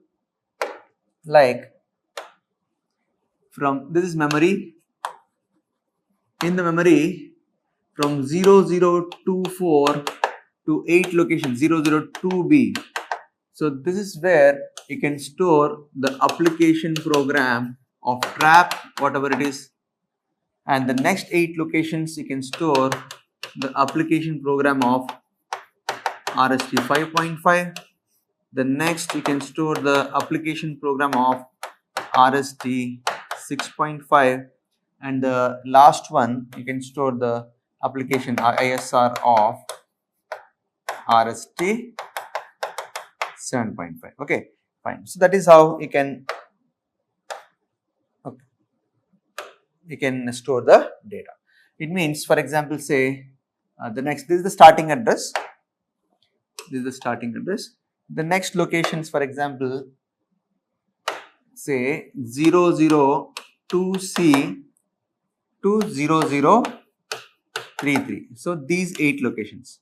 Similarly, the next 8 locations like say 0034 to 003B. Similarly, the next locations like 003C to 0043. So these locations you can write for the RST 7.5. So these are called as vector locations. So all these locations, so this is also 8 bytes, this is also 8 bytes, this is also 8 bytes, and this is also 8 bytes. So these starting locations are called as vector locations. So when the interrupt is triggered, for example, when trap is triggered, let us say when the trap interrupt is triggered, automatically the program counter will be fed with this particular address. If 7.5 is triggered, PC will be fed with this particular address. So that is how the memory has been already predefinedly allocated for this particular interrupts. So you cannot write the normal programs at these locations. Fine. If this ISR, if the application program is not sufficient here to shift the program control from here to other location, we use unconditional jump. So there is a note here like unconditional jump instructions can be used if the ISR is of more length. More length means number of instructions are more. More length can be used if the ISR is of more length as compared to allocated space for ISR in memory. Okay, fine. So that is how actually the interrupts are used. So very simple. When trap is triggered, program counter is loaded with the address, vector address, control will go to this particular location. But before this, the next address which has to run, that is dumped into stack memory. So let me just tell you in a simpler way. For example, say the processor is running some program, trap interrupt has occurred,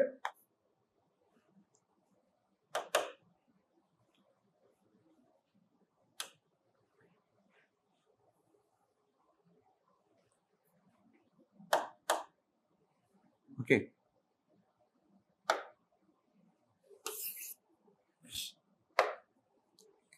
So when some program is running, some trap interrupt has occurred, it should go to some ISR, okay, run that routine and come back to the main sequence.